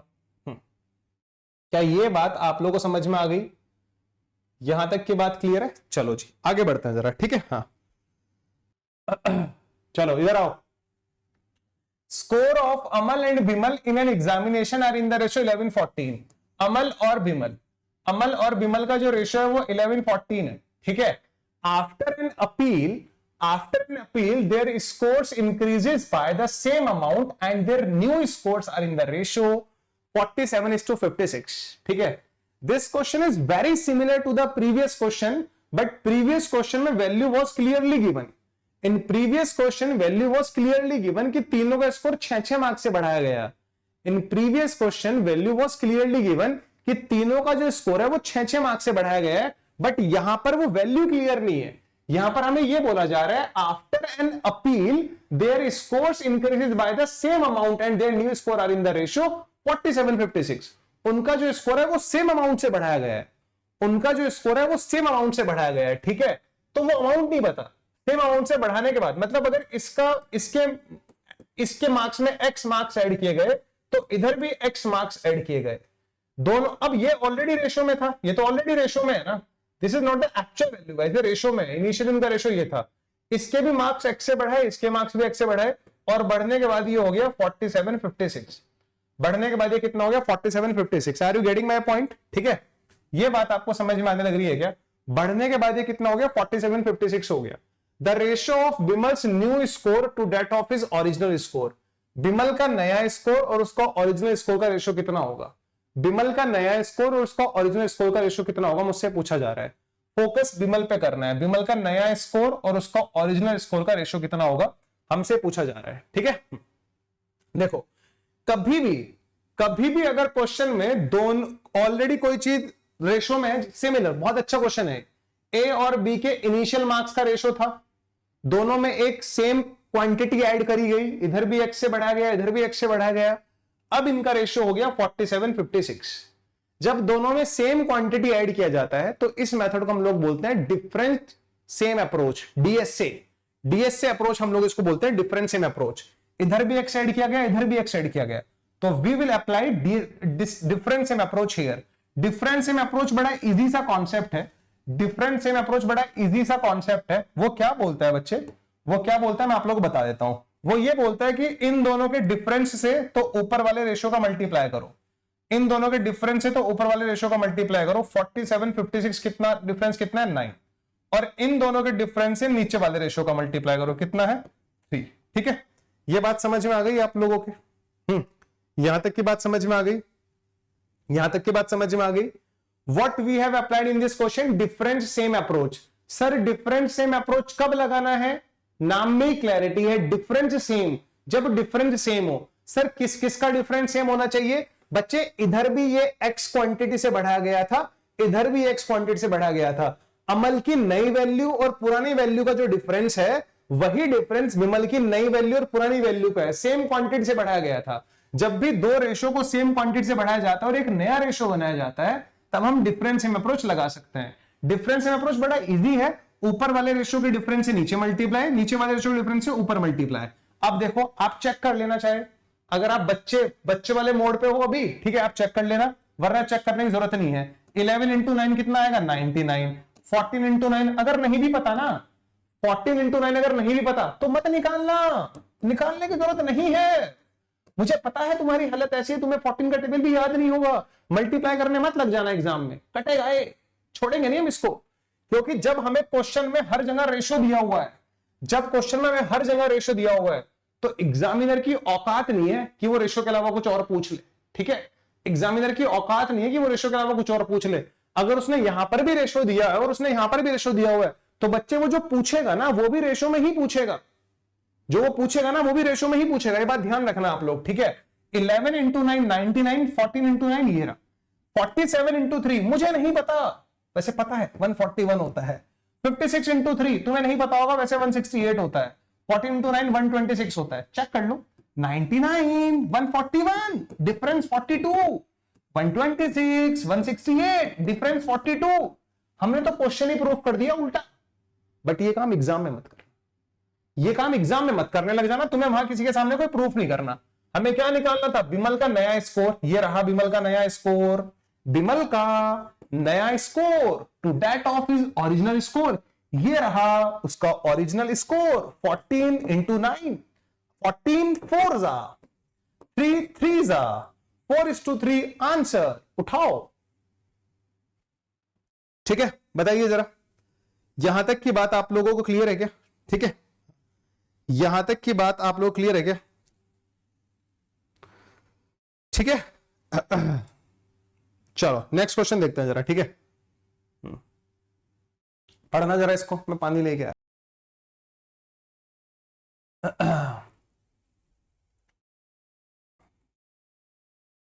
राजू एंड ललिता, राजू एंड, कितने प्यारे नाम है ना, Raju and Lalita. Love story जैसा माहौल चल रहा है क्वेश्चन में भी, ठीक है, जैसे लव स्टोरी चल रही हो। Raju and Lalita originally had marbles in the ratio 4:9. Then Lalita gave some of her marbles to Raju. As a result, the ratio of the number of marbles with Raju to that with Lalita becomes 5:6. Question के नाम पे कलंक, question के नाम पे कलंक। राजू ललिता, अलग ही प्यारे प्यारे नाम है इनके, 4:9। फिर क्या हुआ, ललिता ने अपने कुछ मार्बल्स राजू को दे दिए। As a result, the ratio of the number of marbles with Raju, ये नया रेशो है राजू और ललिता के मार्बल्स का, कितना है, 5:6। अब कुछ मतलब जिन लोगों को डिफरेंस इन अप्रोच समझ में नहीं आता, वो लोग इस क्वेश्चन में भी डिफरेंस इन अप्रोच लगा देते हैं, ठीक है, वो लोग इस क्वेश्चन में भी डिफरेंस इन अप्रोच लगा देते हैं। बट यहां पर डिफरेंस इन अप्रोच नहीं लगेगा, क्योंकि ललिता ने अपना कुछ पार्ट राजू को दिया है, तो ललिता तो रिड्यूस हुई है, राजू इंक्रीज हुआ है, ललिता तो रिड्यूस हुई है, राजू इंक्रीज हुआ है। तो इस क्वेश्चन में आपका डिफरेंस में अप्रोच नहीं लगेगा, बस ये बात ध्यान रखना आप लोग, ठीक है। तो देखो जरा, ठीक है, देखेंगे जरा इस क्वेश्चन को। आपको क्या करना है, हमेशा ध्यान रखना है भाई, मान लो मैं और मेरा दोस्त है, हम दोनों के पास मिला के 1300 रुपए हैं, ठीक है, 600 रुपए उसके पास है, 700 रुपए मेरे पास है, मैंने 100 रुपए उसको दे दिए, अब 700 रुपए उसके पास हो गए, 600 रुपए मेरे पास हो गए, ठीक है। टोटल पहले भी 1300 था, टोटल अब भी 1300 है। जब किसी एक से कोई चीज दूसरे के पास शिफ्ट हो जाए, तब हमारा जो टोटल अमाउंट है ना, उसमें कोई चेंज नहीं आता। जो हमारा टोटल अमाउंट है ना, उसमें कोई चेंज नहीं आता। टोटल अमाउंट हमारा क्या रहता है, सेम रहता है। हमारा टोटल अमाउंट क्या रहता है, सेम रहता है। बस इस बात का ध्यान रखिएगा आप लोग, टोटल अमाउंट क्या रहता है, हमारा सेम रहता है, ठीक है। तो यहां पर टोटल कितना आने लग रहा है बच्चे, 13 आने लग रहा है, और यहां पर टोटल कितना आने लग रहा है, 11 आने लग रहा है। राजू के पास 4, ललिता के पास 9, तो टोटल 13, राजू 5, ललिता 6, टोटल कितना, 11। टोटल हमारा सेम होगा, ये बात ध्यान रखना। तो 13 और 11 को दो को सेम बनाना है, क्योंकि टोटल यहां पर 13 का मल्टीपल आ रहा है, यहां पर टोटल 11 का मल्टीपल आ रहा है, ठीक है। अच्छा, you guys can also use variables, अगर आपको वेरिएबल्स की आदत है। आप इसको 4x मान सकते थे, इसको 9x मान सकते थे। पहले टोटल कितना आ रहा था, 13x आ रहा था। इसको 5y मान सकते थे, इसको 6y मान सकते थे। यहां पर टोटल कितना आ रहा है, 11y आने लग रहा है।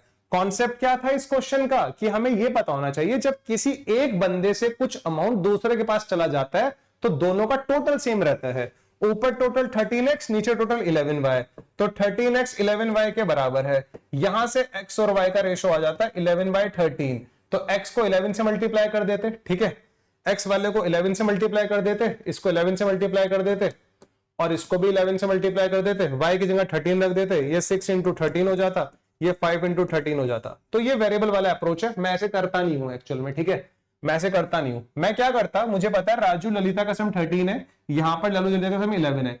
कभी भी क्वांट में अगर दो नंबर सेम थे बट आज वो सेम नहीं दिखाई दे रहे हैं, तो एलसीएम लेके उनको सेम बनाया जा सकता है।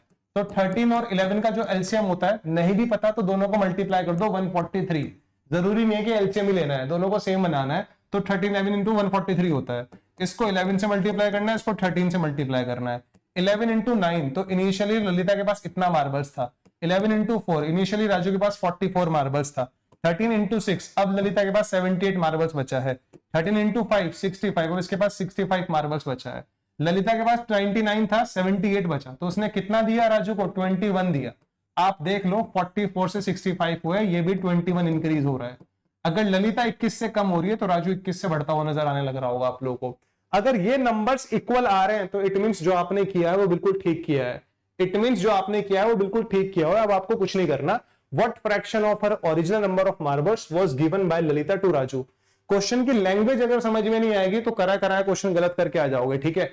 अब हमें जरूरी है हमारे लिए कि जो आगे दिया हुआ है उसको हम ढंग से सॉल्व करें। What fraction of her original number of marbles, her कौन है यहां पर, ललिता, अपने ओरिजिनल नंबर ऑफ मार्बल्स का कितना फ्रैक्शन उसने राजू को दिया हुआ है। तो इनिशियली ललिता के पास कितना था, 99 था। 99 में से उसने राजू को कितना दिया, 21 दिया। तो राजू को 21 दिया 99 में से। So this will be my answer but हम इसको रिड्यूस कर सकते हैं, 3 से काट सकते हैं, which will become 7/33 and this is in option D, जो कि ऑप्शन डी में, ठीक है, जो कि ऑप्शन डी में। ठीक है मेरे भाई, यहां तक की बात आप लोगों को समझ में आने लग रही है क्या, जरा मुझे बताओ। ठीक है, ठीक है, देखो मैंने बोला था ना कि रेशियो सेम बनाने वाले पे रिपीट हुआ है क्वेश्चन। देखो ये 17 में आया था, 17 में आया, फिर 20 में आया था, वो जो हमने करा था सुनील वाला, ठीक है, वो क्वेश्चन, ये सेम क्वेश्चन है। जरा देखो, ए बी सी आर 3, देखो positive integers, positive integers, mind में क्लैरिटी, एक डायलॉग बॉक्स खुल जाना चाहिए। अच्छा, पॉजिटिव इंटीजर्स, पॉजिटिव, पूरी नंबर 9 पॉजिटिव वाले लेना है, पॉजिटिव इंटीजर्स, ठीक है, जिसमें से ए और बी का रेशियो कितना है बच्चे, ए और बी का रेशियो कितना है 3:4, while B and C, B और सी का रेशियो कितना है 2:1, बी और सी का रेशियो कितना है 2:1, ठीक है, बी यहां पर 4 है, बी यहां पर 2 है, इसको 2 से मल्टीप्लाई कर दो, ऊपर नीचे सेम बना दिया, तो कंबाइंड रेशियो कितना आने लग रहा है हमारे पास, कंबाइंड रेशियो कितना आने लग रहा है हमारे पास 3:4:1, ये 3:4:2, ठीक है, 3:4:2, समझ में आने लग रही है क्या बात, ठीक है, ये बात समझ में आने लग रही है क्या आप लोगों को, 3:4:2, ठीक है, ये हमारे पास कंबाइंड रेशियो आने लग रहा है, ठीक है। अब देखो बच्चा भी सॉल्व कर देगा इस क्वेश्चन को, ठीक है, हाँ बच्चा भी सॉल्व कर देगा। Then which one of the following is a possible value of a plus B plus C, a plus B plus C का पॉसिबल वैल्यू कितना होगा। देखो अगर ये हमारे पास तीनों पॉजिटिव इंटीजर्स हैं, तो a b c का जो कंबाइंड रेशियो है वो 3 4 2 है, तो a हमेशा 3 का मल्टीपल होगा, b हमेशा 4 का मल्टीपल होगा, c हमेशा 2 का मल्टीपल होगा, तो a plus B plus C, a plus B plus C, a 3 का मल्टीपल है, b 4 का मल्टीपल है, c 2 का मल्टीपल है, तो 3 का मल्टीपल, 4 का मल्टीपल, 2 का मल्टीपल, तीनों का सम हमेशा 9 का मल्टीपल होगा। तो इस क्वेश्चन में हमें सिर्फ ये चेक करना था इन ऑप्शंस में से कौन सा नंबर ऐसा है जो 9 का मल्टीपल है।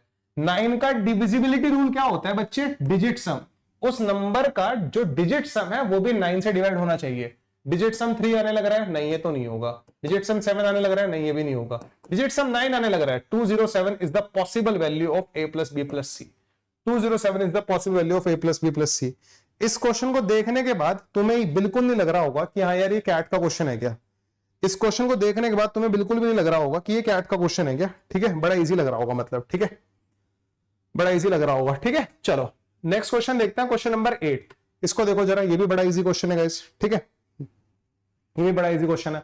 A stall sell popcorns and chips in packets of 3 size, एक स्टॉल है वो पॉपकॉर्न्स और चिप्स को बेचता है 3 तरह के पैकेट्स में, large super jumbo, the number of large super jumbo packets in it's stocks, जो उसका स्टॉक है उस स्टॉक्स में पॉपकॉर्न्स के लिए, ये पॉपकॉर्न्स की बातें की जा रही है, ठीक है, पॉपकॉर्न्स में large super and jumbo, large super jumbo का जो रेशियो है वो 7:17:16 है, 7:17:16 है लार्ज सुपर जंबो का ratio for popcorn, and 6:15:14 for chips, ठीक है, 6:15:14 फॉर चिप्स, ठीक है, ये पॉपकॉर्न्स के लिए था रेशियो, और वहीं चिप्स के लिए लार्ज सुपर जंबो का रेशियो कितना है 6:15:14, ये दिया हुआ है ना अपने को, जल्दी से बताओ बच्चे जल्दी, ये दिया हुआ है ना, ठीक है। चलो, if the total number of popcorn packets in its stock, popcorn के total number of packets, total number of packets मतलब लार्ज पैकेट्स भी, स्मॉल पैकेट्स भी, जंबो पैकेट्स भी,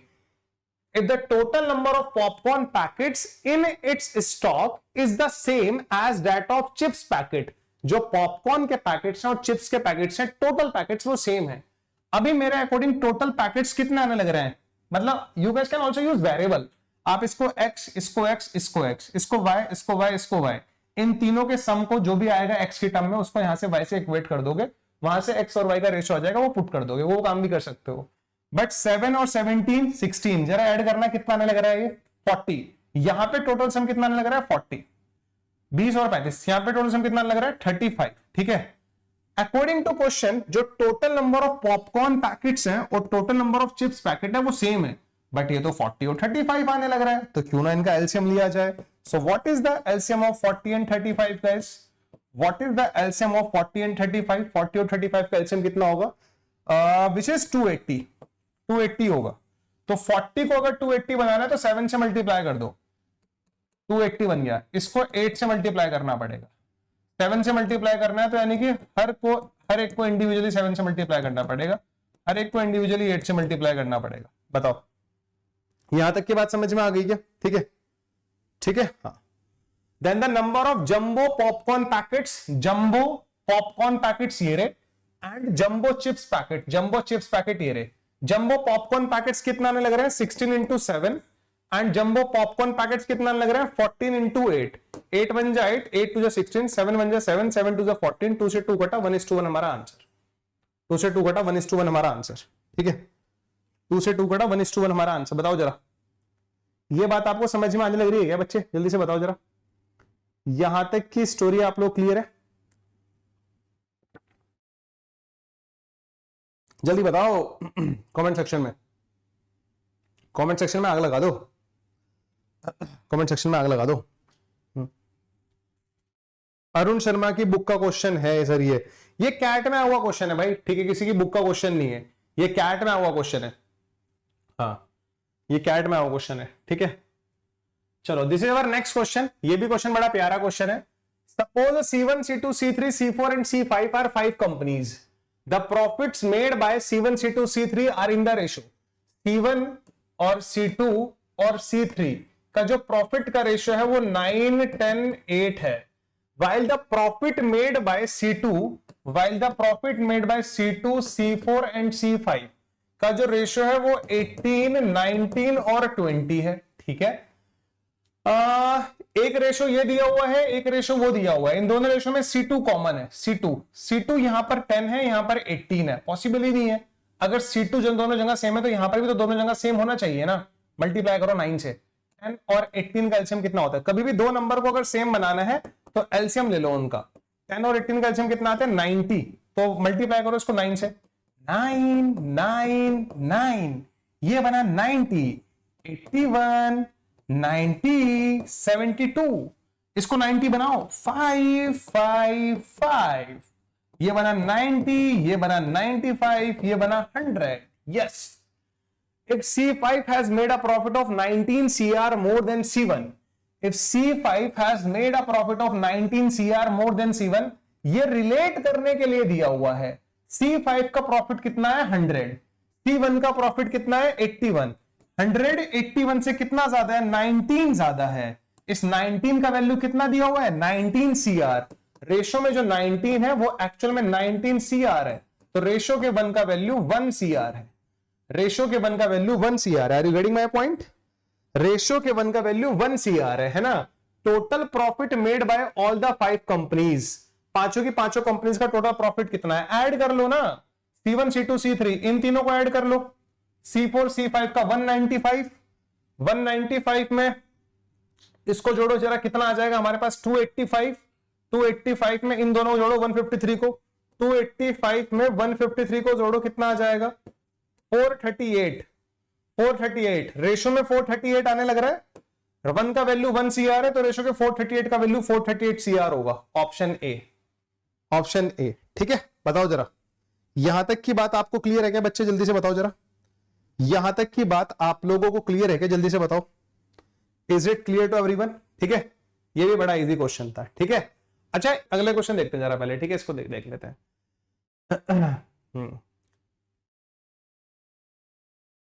जो मेरा कोर्स आ रहा है ना, बूस्टर कोर्स है बच्चे, बूस्टर कोर्स में ना, क्योंकि एग्जाम में सिर्फ 65-70 डेज बचे हैं, तो हमारा टारगेट है हम डेली क्लास में 10 क्वेश्चन सॉल्व करेंगे।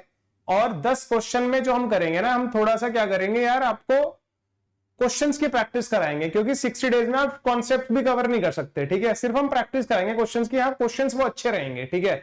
मैंने जैसे बताया भी था, अगर आप में से बूस्टर कोर्स जिन बच्चों ने ले लिया है, ठीक है, जिन लोगों ने नहीं लिया है तो मैं आपको बता दूं, कल रात 10 बजे तक वो हमारा 30% डिस्काउंट पर है, फिर उस पर 10% डिस्काउंट हो जाएगा, तो आप लोग ले लेना। अगर आप लोगों को लेना ही है तो 30% डिस्काउंट भी ले लो, फायदा रहेगा, ठीक है। एंड सेकंड थिंग इज, उसमें सिर्फ प्रैक्टिस होगा, मैं आपको क्लियरली बताना चाह रहा हूं, ठीक है, प्रैक्टिस होगा, ठीक है। मतलब कॉन्सेप्ट नहीं पढ़ाऊंगा मैं उसमें, ठीक है, तो आपके कॉन्सेप्ट्स पढ़े होने चाहिए, ठीक है। ये मैं आपको पहले क्लियर कर देता हूं, मेल कर देना, मेल कर देना, ठीक है, मेल कर देना, ठीक है। चलो, the speed of the railway engine, ये बड़ा ही प्यारा क्वेश्चन लगता है मुझे, ठीक है। मुझे इसका ईयर याद नहीं है कि कौन से ईयर में आया था, बट हाँ ये कैट का प्रीवियस ईयर क्वेश्चन है, और ये बहुत बार आपको मॉक टेस्ट में भी मिलेगा, ठीक है। ये कैट का प्रीवियस ईयर क्वेश्चन है, आपको बहुत बार मॉक टेस्ट में मिल जाएगा। फन फ्लिक्स आप मेल कर देना यार हमें, ठीक है, हाँ मेल कर देना आप, ठीक है। नेबर मेथड क्यों नहीं लगाया, लगा सकते हैं। शिखर शर्मा नेबर मेथड लगा सकते हो, कोई दिक्कत नहीं है, ठीक है, वो इजी है, ठीक है। इतनी टिपिकल वैल्यू थी नहीं, मैं ऐसे रेशोज को ओरली भी सॉल्व कर सकता हूं, तो there I think there is no need to use neighbour method, ठीक है। पढ़ा है आई नो, बट हम उसको ओरली भी सॉल्व कर सकते थे, ठीक है। समझ रहे हो ना बात को, कि हमेशा नेबर मेथड लगाने की जरूरत नहीं है कि हाँ हमें नेबर मेथड लगाना ही लगाना है, ऐसा कोई जरूरी नहीं है, ठीक है। इस क्वेश्चन को रीड करो एक बार, लिटरली बहुत ही प्यारा क्वेश्चन है, ठीक है। चलो चलो सीमेट के लिए कोई लाइव क्लास नहीं नहीं नहीं भाई नहीं, मेरी वीडियोस देख लो जाके, मेरी वीडियोस देख लो जाके, पूरी अर्थमेटिक की प्लेलिस्ट का लिंक है, उसमें देख लो रेशियो प्रपोर्शन की क्लासेस, अगर नहीं पढ़ा है तो। सैटरडे को जो हमारी क्लास होगी वो परसेंटेजेस के प्रीवियस ईयर क्वेश्चंस की होगी, तो आपके पास 2 दिन का समय है, आप अपने परसेंटेज जहां से भी आपने पढ़ा है, किसी भी कोचिंग से पढ़ा है, कोई दिक्कत नहीं है, वहां के सबके क्लास नोट्स रिवाइज कर लेना, ठीक है, ताकि जब हम लोग यहाँ पर प्रीवियस ईयर क्वेश्चन को लाइव सॉल्व करें हमें कोई दिक्कत ना हो, ठीक है। चलो, the speed of the railway engine is 42 kilometre per hour when no compartment is attach, ठीक है। किसी रेलवे इंजन की जो स्पीड है वो 42 किलोमीटर पर आवर होती है जब उसमें कोई भी कंपार्टमेंट अटैच नहीं होता है। And the reduction in speed and the reduction in speed is directly proportional to the square root of the number of the compartments attached। ये देखो रिडक्शन इन स्पीड बोला गया है यहां पर, पहली बात तो ये स्पीड नहीं बोला गया है, रिडक्शन इन स्पीड। तो रिडक्शन इन स्पीड को मैं आरएस से डिनोट कर रहा हूं, reduction in speed is directly proportional to the square root of the number of compartments. Number of compartments को मैं एनसी से डिनोट कर रहा हूं, तो this is nothing under root of number of compartments. क्या ये समझ में आता है क्या आप लोगों को, ठीक है। Reduction in speed is directly proportional, reduction in speed is directly proportional to the under root of number of compartments attached. Is it clear to everyone, ठीक है। नहीं, प्रॉफिट लॉस डिस्काउंट उसके बाद होगा, ठीक है। हाँ सर, रिक्वेस्ट आप स्मार्ट बोर्ड पे ही पढ़ाओ, मेरी जितनी भी प्लस क्लासेस आने वाले पेड क्लासेस हैं सारी स्मार्ट बोर्ड से ही होंगी, ठीक है। अब यार इधर आ जाओ प्लीज, इररिलेवेंट कमेंट ना करो, ठीक है। Reduction in speed is directly proportional to the number of compartments attached, ये हमें बोला गया था यहां से लेके यहां तक, ठीक है।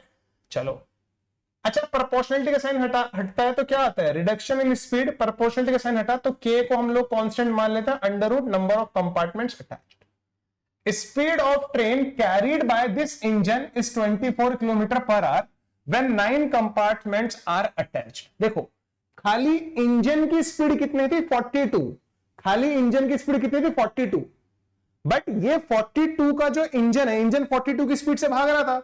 जैसे ही हमने उसमें 9 कंपार्टमेंट्स अटैच कर दिए, जैसे ही हमने उसमें 9 कंपार्टमेंट्स 9 डब्बे अटैच कर दिए, तो उसकी स्पीड 42 से कितना हो गई, उसकी स्पीड 42 से कितना हो गई 24 हो गई।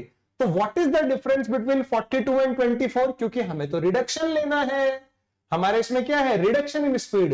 42 से कोई चीज 24 हो रही है तो रिडक्शन कितना हो रहा है 18, तो रिडक्शन इन स्पीड कितना है 18 है, इज इक्वल्स टू के नंबर ऑफ कंपार्टमेंट अटैच्ड कितना था 9 था, तो अंडर रूट 9 कितना होता है 3 होता है। यहां से सॉल्व करके के का वैल्यू आ गया 6, यहां से सॉल्व करके के का वैल्यू कितना आ गया 6। बताओ जरा, ये बात आपको समझ में आने लग रही है क्या, यहां से सॉल्व करके के का वैल्यू कितना आ गया 6 आ गया। Are you getting my point guys, ठीक है। क्या आपको ये बात समझ में आने लग रही है, जल्दी से बताओ, क्या आपको ये बात समझ में आने लग रही है क्या, ठीक है। हाँ, is it clear to everyone guys, ठीक है। ये बात समझ में आई, अब तक कुछ नहीं किया मैंने। अब देखो क्वेश्चन क्या बोला जा रहा है, हम वो देखते हैं। Then the maximum number of compartments that can be carried by the engine is, the maximum number of compartments, maximum number of compartments that can be carried by the engine is, वो engine maximum कितने compartments carry कर सकता है, वो engine maximum कितने compartment carry कर सकता है, हमसे ये पूछा जा रहा है। समझ में आया क्वेश्चन, मतलब इंजन की स्पीड 42 है, उसमें कंपार्टमेंट्स ज्वाइन ऐड करते रहो तब तक ऐड करो जब तक वो बिल्कुल रुक ना जाए। मतलब वो कहते हैं भाई अब मेरी कैपेबिलिटी नहीं बची है कि मैं 1 किलोमीटर पर आवर की स्पीड से भी चल लूं या 0.1 किलोमीटर पर आवर की स्पीड से भी चल लूं, तो उसमें कितने नंबर ऑफ कंपार्टमेंट्स मैक्सिमम हम कितने अटैच कर सकते हैं जिससे उसकी स्पीड क्या हो जाए 0 हो जाए। देखो ना क्वेश्चन को, the maximum number of compartments that can be carried by the engine, वो इंजन मैक्सिमम कितने कंपार्टमेंट्स कैरी कर सकता है।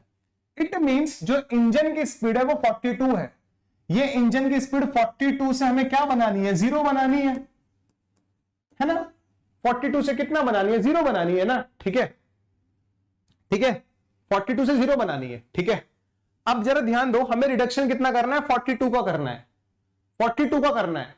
मतलब जब पूरी स्पीड 42 इंजन की स्पीड है, जब रिडक्शन 42 से हो जाएगा तो इंजन बिल्कुल रुक जाएगा, इंजन बिल्कुल रुक जाएगा। तो पहले हम ये निकाल लेते हैं कितने कंपार्टमेंट्स ऐड करने पर, कितने कंपार्टमेंट्स हम इस इंजन के पीछे लगाएं जिससे ये इंजन चलना ही बंद कर दे। होगा ना, एक ऐसा मूवमेंट होगा ना, पूरा रिडक्शन करना है 42, तो रिडक्शन इन स्पीड, इसमें पुट करो वैल्यू, रिडक्शन इन स्पीड कितना करना है, 42 करना है, इज इक्वल्स टू के का वैल्यू कितना है 6, under root of number of compartment, अच्छा इसको स्टूडेंट 7 आया, अंडर रूट एनसी का वैल्यू 7 आ रहा है, तो नंबर ऑफ कंपार्टमेंट्स आ रहा है 49, नंबर ऑफ कंपार्टमेंट्स आ रहा है 49। इट मींस 49 कंपार्टमेंट्स को ऐड करने के बाद, 49 कंपार्टमेंट्स को ऐड करने के बाद इंजन बिल्कुल चलना बंद कर देगा। जैसे ही आपने 49वां कंपार्टमेंट, उसमें 48वें कंपार्टमेंट तक कुछ तो चल रहा होगा ना, वो थोड़ा थोड़ा भी चल रहा होगा इंजन, लेकिन चल रहा होगा ना। बट जैसे ही हमने 49वां कंपार्टमेंट उसमें अटैच किया, इंजन ने बोला भैया अब नहीं चल सकता, फिर वो बिल्कुल रुक गया, उसकी स्पीड कितनी हो गई, 0 किलोमीटर पर आवर हो गई। समझ में आया मैं क्या कहना चाह रहा हूं, समझ में आया मैं क्या कहना चाह रहा हूं, ठीक है, हाँ समझ में आया क्या मैं क्या कहना चाह रहा हूं, is it clear to everyone guys, ठीक है। तो भैया 49 कंपार्टमेंट ऐड करने के बाद तो उसकी स्पीड क्या हो जाती है, 0 हो जाती है। हमसे क्वेश्चन में पता है क्या पूछा जा रहा है, maximum number of compartments that can be carried by the engine, वो इंजन मैक्सिमम कितने कंपार्टमेंट्स कैरी कर सकता है। मतलब हम उसमें मैक्सिमम कितने कंपार्टमेंट्स ऐड कर लें जिससे वो उनको चल ले, इंजन चलना शुरू कर दे। तो 49 पे तो वो बिल्कुल बंद हो जाएगा, 49 में से 1 कम कर दो, 48 हमारा आंसर, 49 में से 1 कम कर दो, 48 हमारा आंसर। बताओ जरा समझ में आया क्या, क्योंकि 49 पे 49 कंपार्टमेंट ऐड करने के बाद तो उसका स्पीड 0 है। हमें यह देखना है क्वेश्चन में क्या पूछा जा रहा है, maximum number of compartments that can be carried by the engine, वो इंजन मैक्सिमम कितने कंपार्टमेंट्स कैरी कर सकता है। कैरी करने का मतलब पता क्या है, कितने अपने साथ लेके चल सकता है।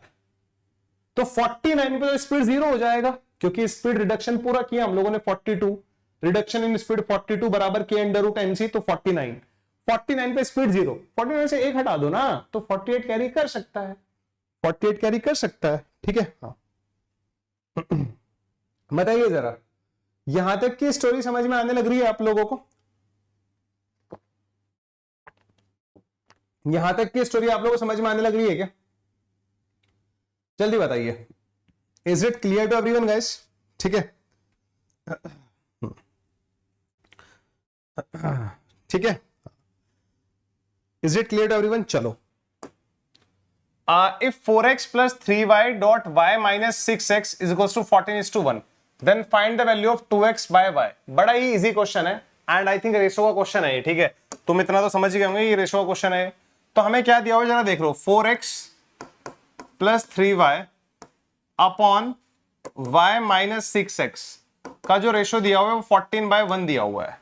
क्रॉस मल्टीप्लाई करने में हम लोग बचपन से एक्सपर्ट हैं, ठीक है, ये दिया हुआ है ना 4x plus 3y y minus 6x, cross multiply करो तो 4x plus 3y एंड इधर आ जाएगा 14y minus 6x, यही आएगा ना, yup. So this is 4x plus 3y and 14y, 14 into 6 कितना आएगा, माइनस का 84x, क्या यही आएगा, जरा ये बताओ। यप, इसको सॉल्व करने अगर मैं आगे और जाता हूं तो मुझे कितना मिलने वाला है जरा ये देख लेना, ठीक है। इसको इधर ले आओ 84 को, ठीक है, इस 84 को इधर ले आना, so this will becomes 88x, this will becomes 88x, ये इधर आएगा तो एंड 3 उधर जाएगा तो कितना बनेगा, 11y बनेगा, ये बनेगा हमारा 11y, 88x एंड इधर बनेगा 11y। तो यहां से अगर मैं रेशो निकालता हूं 11 बन जा 11 8 जा, तो यहां से x और y का रेशो कितना आएगा, 1/8। बोलो जरा, x और y का रेशो 1/8 आ रहा है क्या, x और y का रेशो कितना आ रहा है, 1/8 आ रहा है, is it clear. Now we have to find the, अगर x बाय वाई का वैल्यू 1/8 है तो हमें निकालना है 2x बाय वाई का वैल्यू निकालना है, तो just multiply it by 2, just multiply it by 2, तो 2 इंटू 1/8 कितना होगा 1/4, so the value of 2x upon y is 1/4, the value of 2x by y is 1/4, is it clear? So the value of 2x by y is 1/4, है ना? Clear है guys ये? Is it clear? Is it clear guys? Please confirm, जरा ये बताओ, यहां तक की बातें क्लियर है आप लोगों को? प्लीज कंफर्म, यहां तक की बातें आप लोगों को क्लियर है क्या? यस, बड़ा ही इजी क्वेश्चन था एंड ये क्वेश्चन हमारा कैट 16 का है। This question was from CAT 16। कोशिश करो, पहले समझना चाहिए, जब भी हम लोग फ्लाइट में ट्रेवल करते हैं ना, तो हमारे पास कुछ फ्री में लगेज ले जाने देते हैं हम लोगों को, कहते हैं यार इतना लगेज आप सब लोग फ्री ले जा सकते हो, जैसे मान लो 15 kg 20 kg जो भी होता है, ठीक है, कि इतना लगेज आप फ्री ले जाओगे, अगर आपका लगेज इससे ज्यादा एक्सीड होगा तो हम उसका पैसा लेंगे आपसे, पर लगेज चार्ज होता है। फिर जैसे मान लो एयरलाइंस वालों ने मुझे बोला सर आप 15 kg लगेज ले जा सकते हो, but after 15 kg we charge 5 rupees per kg आपसे, ठीक है, तो मान लो मेरा लगेज 20 kg है, तो 15 तो उसमें से फ्री है, और बाकी जो फिर 5 kg लगेज है ना, उसका ₹5 पर kg मुझे चार्ज देना पड़ेगा, यानी कि 25 रुपीज मुझे चार्ज देने पड़ेंगे। इस तरह से सिस्टम होता है लगेज ले जाने का फ्लाइट्स में, ठीक है, ये नहीं कि आप पूरा भर के बोरा बिस्तर फ्लाइट में कि ये ले जाओ मेरा लगेज ले जाना, ऐसा नहीं होता है, ठीक है। तो ये क्वेश्चन उसी कॉन्सेप्ट पे बेस्ड है, आपको इससे पहले बात पता होनी चाहिए, इसलिए मैंने बता दी है बात, ठीक है। अब जरा देखो क्वेश्चन क्या कहता है, an airline has a certain free luggage, an airline has a certain free luggage allowance and charges for excess luggage at a fixed rate per kg, ठीक है, फिक्स रेट है उसका कुछ, ठीक है। 2 passengers Raja and Praja, 2 passenger है राजा और Praja, have 60 kg of luggage between them, दोनों के पास 60 kg लगेज है, राजा और प्राजा का जो लगेज है वो टोटल कितना है 60 kg है, ये बात ध्यान रखना जरा, ठीक है। अब कुछ लगेज इसमें से फ्री होगा, मतलब 60 टोटल 60 kg लगेज है, ठीक है। अब जरा देखो, and R charge ₹1200 and 2400 respectively for excess luggage, ठीक है, 1200 और 2400 रुपए उनके एक्सेस लगेज के चार्ज किए गए, ठीक है। मुझे बताओ राजा ने कितना एक्सेस लगेज के लिए कितना पे किया 1200 रुपए, और प्राजा ने एक्सेस लगेज के लिए कितना पे किया 2400 रुपए, ये बात आपको समझ में आती है? राजा ने 1200 रुपए पे किया एक्सेस लगेज के, प्राजा ने 2400 रुपए पे किए एक्सेस लगेज के।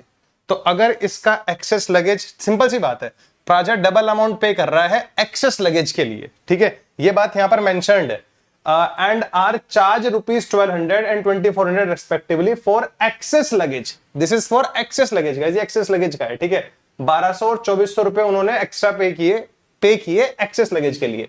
तो सिंपल सी बात है, अगर राजा का एक्सेस लगेज ई होगा तो प्राजा का एक्सेस लगेज 2E रहा होगा। ऐसा क्यों बोल रहा हूं मैं? क्योंकि प्राजा ने दुगना अमाउंट पे करा है, किससे? राजा से। ये बात आपको समझ में आती है क्या? ये बात आप लोगों को समझ में आती है क्या? अगर राजा का एक्सेस लगेज ई है तो डेफिनेटली प्राजा का एक्सेस लगेज 2E रहा होगा, क्योंकि उसने दुगना अमाउंट पे करा है, किससे? राजा से। अब हमें आगे क्या बात बोली जा रही है? Had the entire luggage belonged to one of them, अगर ये एंटायर लगेज किसी एक आदमी, मान लो कोई थर्ड पर्सन है चिंटू, वो थर्ड पर्सन इस लगेज को ले जाता, the excess luggage charge would have been 5400, तो 5400 एक्सेस लगेज हमारे, वो 5400 रुपीज पे करता, किसके? पूरे एक्स्ट्रा लगेज के। अब मान लो कोई थर्ड पर्सन भी, मान लो ये एक्स थर्ड पर्सन है, अच्छा इसके पास अपना कुछ फ्री लगेज होगा ना, इसके पास अपना कुछ फ्री लगेज होगा, तो उसको एफ मान लेते हैं, और जितना फ्री लगेज राजा ले जा सकता है उतना ही फ्री लगेज प्राजा ले जा सकता है। So this is the total luggage of Praja and this is the total luggage of Raja. Is it clear guys? यहां तक की बात समझ में आती है? अभी मैं वेरिएबल का यूज कर रहा हूं इसमें आप लोगों को समझाने के लिए, एक्चुअल में इतना सब कुछ करने की जरूरत होती नहीं है, बट फिर भी आप समझ लो ताकि आपके कॉन्सेप्ट क्लियर हो जाए। राजा ने एक्सेस लगेज का 1200 पे किया, प्राजा ने एक्सेस लगेज का 2400 पे किया, तो यहां से बात क्लियर हो गई, जो प्राजा का एक्सेस लगेज है वो डेफिनेटली ट्वाइस है, किससे? राजा से। अब राजा भी कुछ फ्री लगेज ले जाता होगा, प्राजा भी कुछ फ्री लगेज ले जाता होगा, तो टोटल लगेज जो इनके पास देखने को मिल रहा है वो कितना देखने को मिल रहा है? Twice of F plus thrice of E, this is the total luggage between them. ये टोटल लगेज इनके बीच में, और इसका वैल्यू हमें 60 kg दिया हुआ है, बात ध्यान रखना, इसका वैल्यू हमें कितना दिया हुआ है? 60 kg दिया हुआ है। Is it clear? ये बात ध्यान रखना। अब ये बहुत ही टर्निंग पॉइंट है इस क्वेश्चन का, यहां से टर्निंग पॉइंट है। Had the entire luggage belonged to one of them, अगर ये पूरा का पूरा लगेज एक आदमी ले जाता, अगर ये पूरा का पूरा लगेज एक आदमी ले जाता, तो वो एक्सेस लगेज का 5400 रुपीज पे करता, एक्सेस लगेज का 5400 रुपीज करता। अब this is the total luggage. अब मान लो एक्स इसको ले जा रहा है, तो वो एक्स को भी तो फ्री में तो सिर्फ एफ ही लगेज ले जाने देंगे ना, फ्री में भी तो वो उसको सिर्फ एफ लगेज ले जाने देंगे, यानी कि इसमें से एफ लगेज तो फ्री में ले जा रहा है वो, बाकी उसने चार्ज किसका पे किया उसको मैं इस डब्बे में लिख रहा हूं।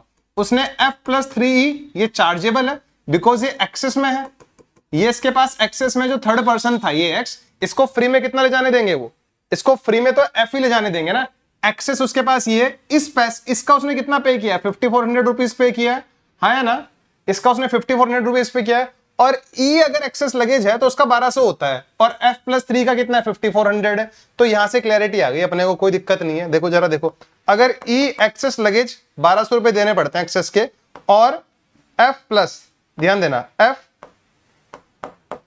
F+3E के, F+3E के, जरा ध्यान से देखो इधर, F+3E के किसी आदमी ने 5400 रुपीज पे करे, तो इसमें से E का वैल्यू 1200 है, यहां पर पुट कर देना, E का वैल्यू 1200 पुट किया तो बन गया हमारा 1800, और कितना बनेगा 1200 इंटू 3, 3600 बनेगा, है 3600 बनेगा है, ठीक है, दिस इज 3600, 3E, तो ये बना 3600, इधर आया F और इधर आ गया हमारा 5400, तो यहां से F का वैल्यू कितना आ जाएगा 1800 आ जाएगा। यानी कि जो फ्री वाला लगेज है ना, जो फ्री वाला लगेज है, अगर उसका भी कल को कंपनी चार्ज लेने लगे, अगर कल को कंपनी उसका भी चार्ज लेने लगे तो 1800 रुपए चार्ज देना पड़ेगा उसको भी, किसी पैसेंजर को। फ्री वाले लगेज को अगर हम एक्सेस लगेज के रेट से कंपेयर करते हैं तो जो कंपनी फ्री में लगेज ले जाने दे रही है उसकी वैल्यू कितनी है 1800, और ई अगर एक्सेस लगेज होता है तो कंपनी उसके 1200 लेती है, और 2E लगेज के कितने लेते हैं 2400 रुपए लेती है, जैसा राजा और प्राजा ने पे भी किया था।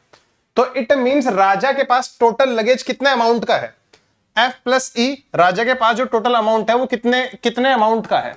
राजा के पास फ्री वाला लगेज तो F ही है और एक्सेस वाला E है, प्राजा के पास भी फ्री वाला लगेज तो F ही है और एक्सेस वाला 2E है।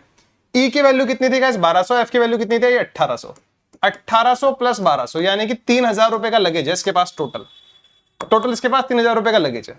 अगर F का वैल्यू हमारा कितना है 1800 है और TE का वैल्यू हमारे पास 2400 है, तो कितना आता है हमारे पास 4200 आता है, हाँ या ना, ये बात समझ में आती है। 4200 रुपए का फ्री लगेज ले जाने देती है कंपनी इसको, 4200 रुपए का लगेज ले जाने देती है टोटल कंपनी इसको, ठीक है।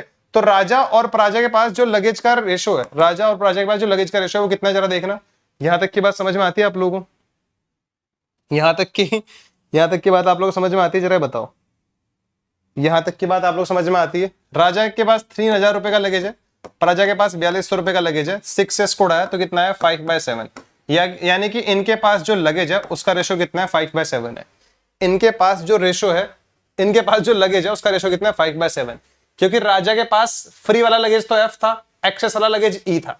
फ्री वाले लगेज का वैल्यू कितना है 1800 रुपए, अभी निकाला था मैंने यहां से, F का वैल्यू 1800 आता है, यानी कि जो लगेज कंपनी फ्री में ले जाने दे रही है उसको अगर हम कंपेयर करें एक्सेस लगेज वाले रेट से तो 1800 रुपए आता है, यानी कि फ्री में 1800 रुपए का लगेज लेके जा रहा हूं मैं, वो छूट दे रही है कंपनी मुझे, ठीक है। तो टोटल लगेज राजा के पास कितना था F+E, तो फ्री वाला 1800 हो गया, एक्सेस वाला 1200 हो गया, टोटल 3000 रुपए हो गए। एंड प्राजा के पास फ्री वाला F है, एक्सेस वाला 2E है, तो फ्री वाला 1800 है, 2E की वैल्यू 2400 यानी कि 4200 रुपए का लगेज ले जा रहा है टोटल ये। तो राजा और प्राजा के पास 3000 रुपए का लगेज है, प्राजा के पास 4200 रुपए का लगेज है।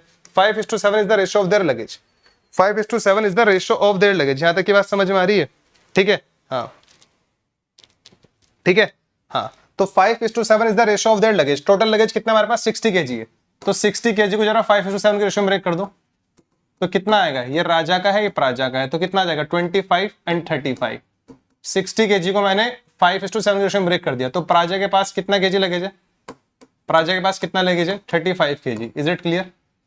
प्राजा के पास कितना लगेज है 35 kg, यहां तक की बात समझ में आती है आप लोगों को, यहां तक की बात आप लोगों को समझ में आती है। प्राजा के पास कितना लगेज है 35 kg लगेज है, ठीक है, यस। अब इस 35 में कुछ तो फ्री लगेज है और 2E एक्सेस लगेज है। फ्री लगेज का कितना दिया था उसने 1800 रुपए का लगेज ले जाने दी थी कंपनी फ्री में, और एक्सेस का उसने कितना पे किया था 2400। तो फ्री और एक्सेस लगेज का जो रेशियो है वो यहां से कितना आ रहा है 3:4 आ रहा है, 3:4 आ रहा है, हाँ या ना, क्योंकि फ्री वाले लगेज की वैल्यू कितनी है 1800 है, एक्सेस वाले कितनी थी 2400 रुपए प्राजा ने पे किए थे, ये प्राजा वाला लगेज है, प्राजा वाला। तो फ्री और एक्सेस वाले लगेज का रेशियो कितना आ रहा है 3:4 आ रहा है। तो अगर मैं 35 को 3:4 के रेशियो में ब्रेक कर दूंगा तो क्या है 15 kg और 20 kg आएगा, क्या है 15 kg और 20 kg आएगा क्या, आया ना। सो यानी कि जो फ्री वाला लगेज है ना कंपनी का वो कितना है 15 kg, 15 kg luggage company free में जाने देती है, ठीक है, 15 kg लगेज कंपनी फ्री में जाने देती है अपने पैसेंजर्स को, ये बात ध्यान रखना, 15 kg लगेज कंपनी फ्री में जाने देती है अपने पैसेंजर्स हो गया यार 15 kg लगेज आप ले जाओ, कोई प्रॉब्लम नहीं है। यहां तक जरा मुझे बताओ किसी को कोई प्रॉब्लम है क्या? यहां तक जरा मुझे बताओ किसी को कोई प्रॉब्लम है? Is it clear to everyone guys? Is it clear to everyone? जरा मुझे बताओ यहां तक किसी को कोई प्रॉब्लम है? Please confirm. यहां तक किसी को कोई प्रॉब्लम है? जरा ये बताओ मुझे।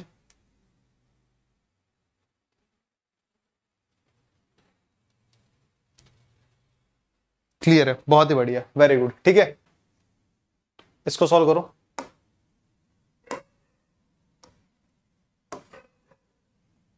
Try fast.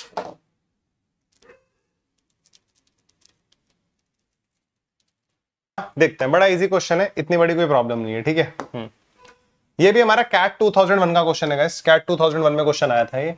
A student took 5 papers in an examination where the full marks were the same for each paper. होता है ना, आउट ऑफ 100 इतना मार्क्स आया, इतना वो है। ठीक है, हर पेपर के सेम मार्क्स हैं। ठीक है, His marks in these papers were in the proportion of 6, 7, 8, 9, 10. जो बच्चे के मार्क्स हैं वो 6, 7, 8, 9, 10 के रेशो में है। In all paper together, the candidate obtained 60% of the total marks. 60% of the total marks उसके आए हैं। ठीक है, so there my point is this, ये हमारा पहला सब्जेक्ट है, ये हमारा सेकंड सब्जेक्ट है, this is our third subject, this is our fourth subject, this is our fifth subject. इनका रेशियो कितना है? 6:7:8:9:10। ये इनके मार्क्स का रेशियो आया है। सो टोटल कितना मार्क्स है इन सभी का? टोटल बताओ जरा। 6 + 7 8 × 5 40 आया है। 40 आया ना, 40। ठीक है, इन सभी का मार्क्स कितना है? 40 आया। अगर आप इन सबको ऐड करोगे तो व्हाट डू यू गेट? 40। तो 40 आया है। 40 इज नथिंग। अब देखो जरा, लेट द टोटल मार्क्स कितना है इनका? 40 आया।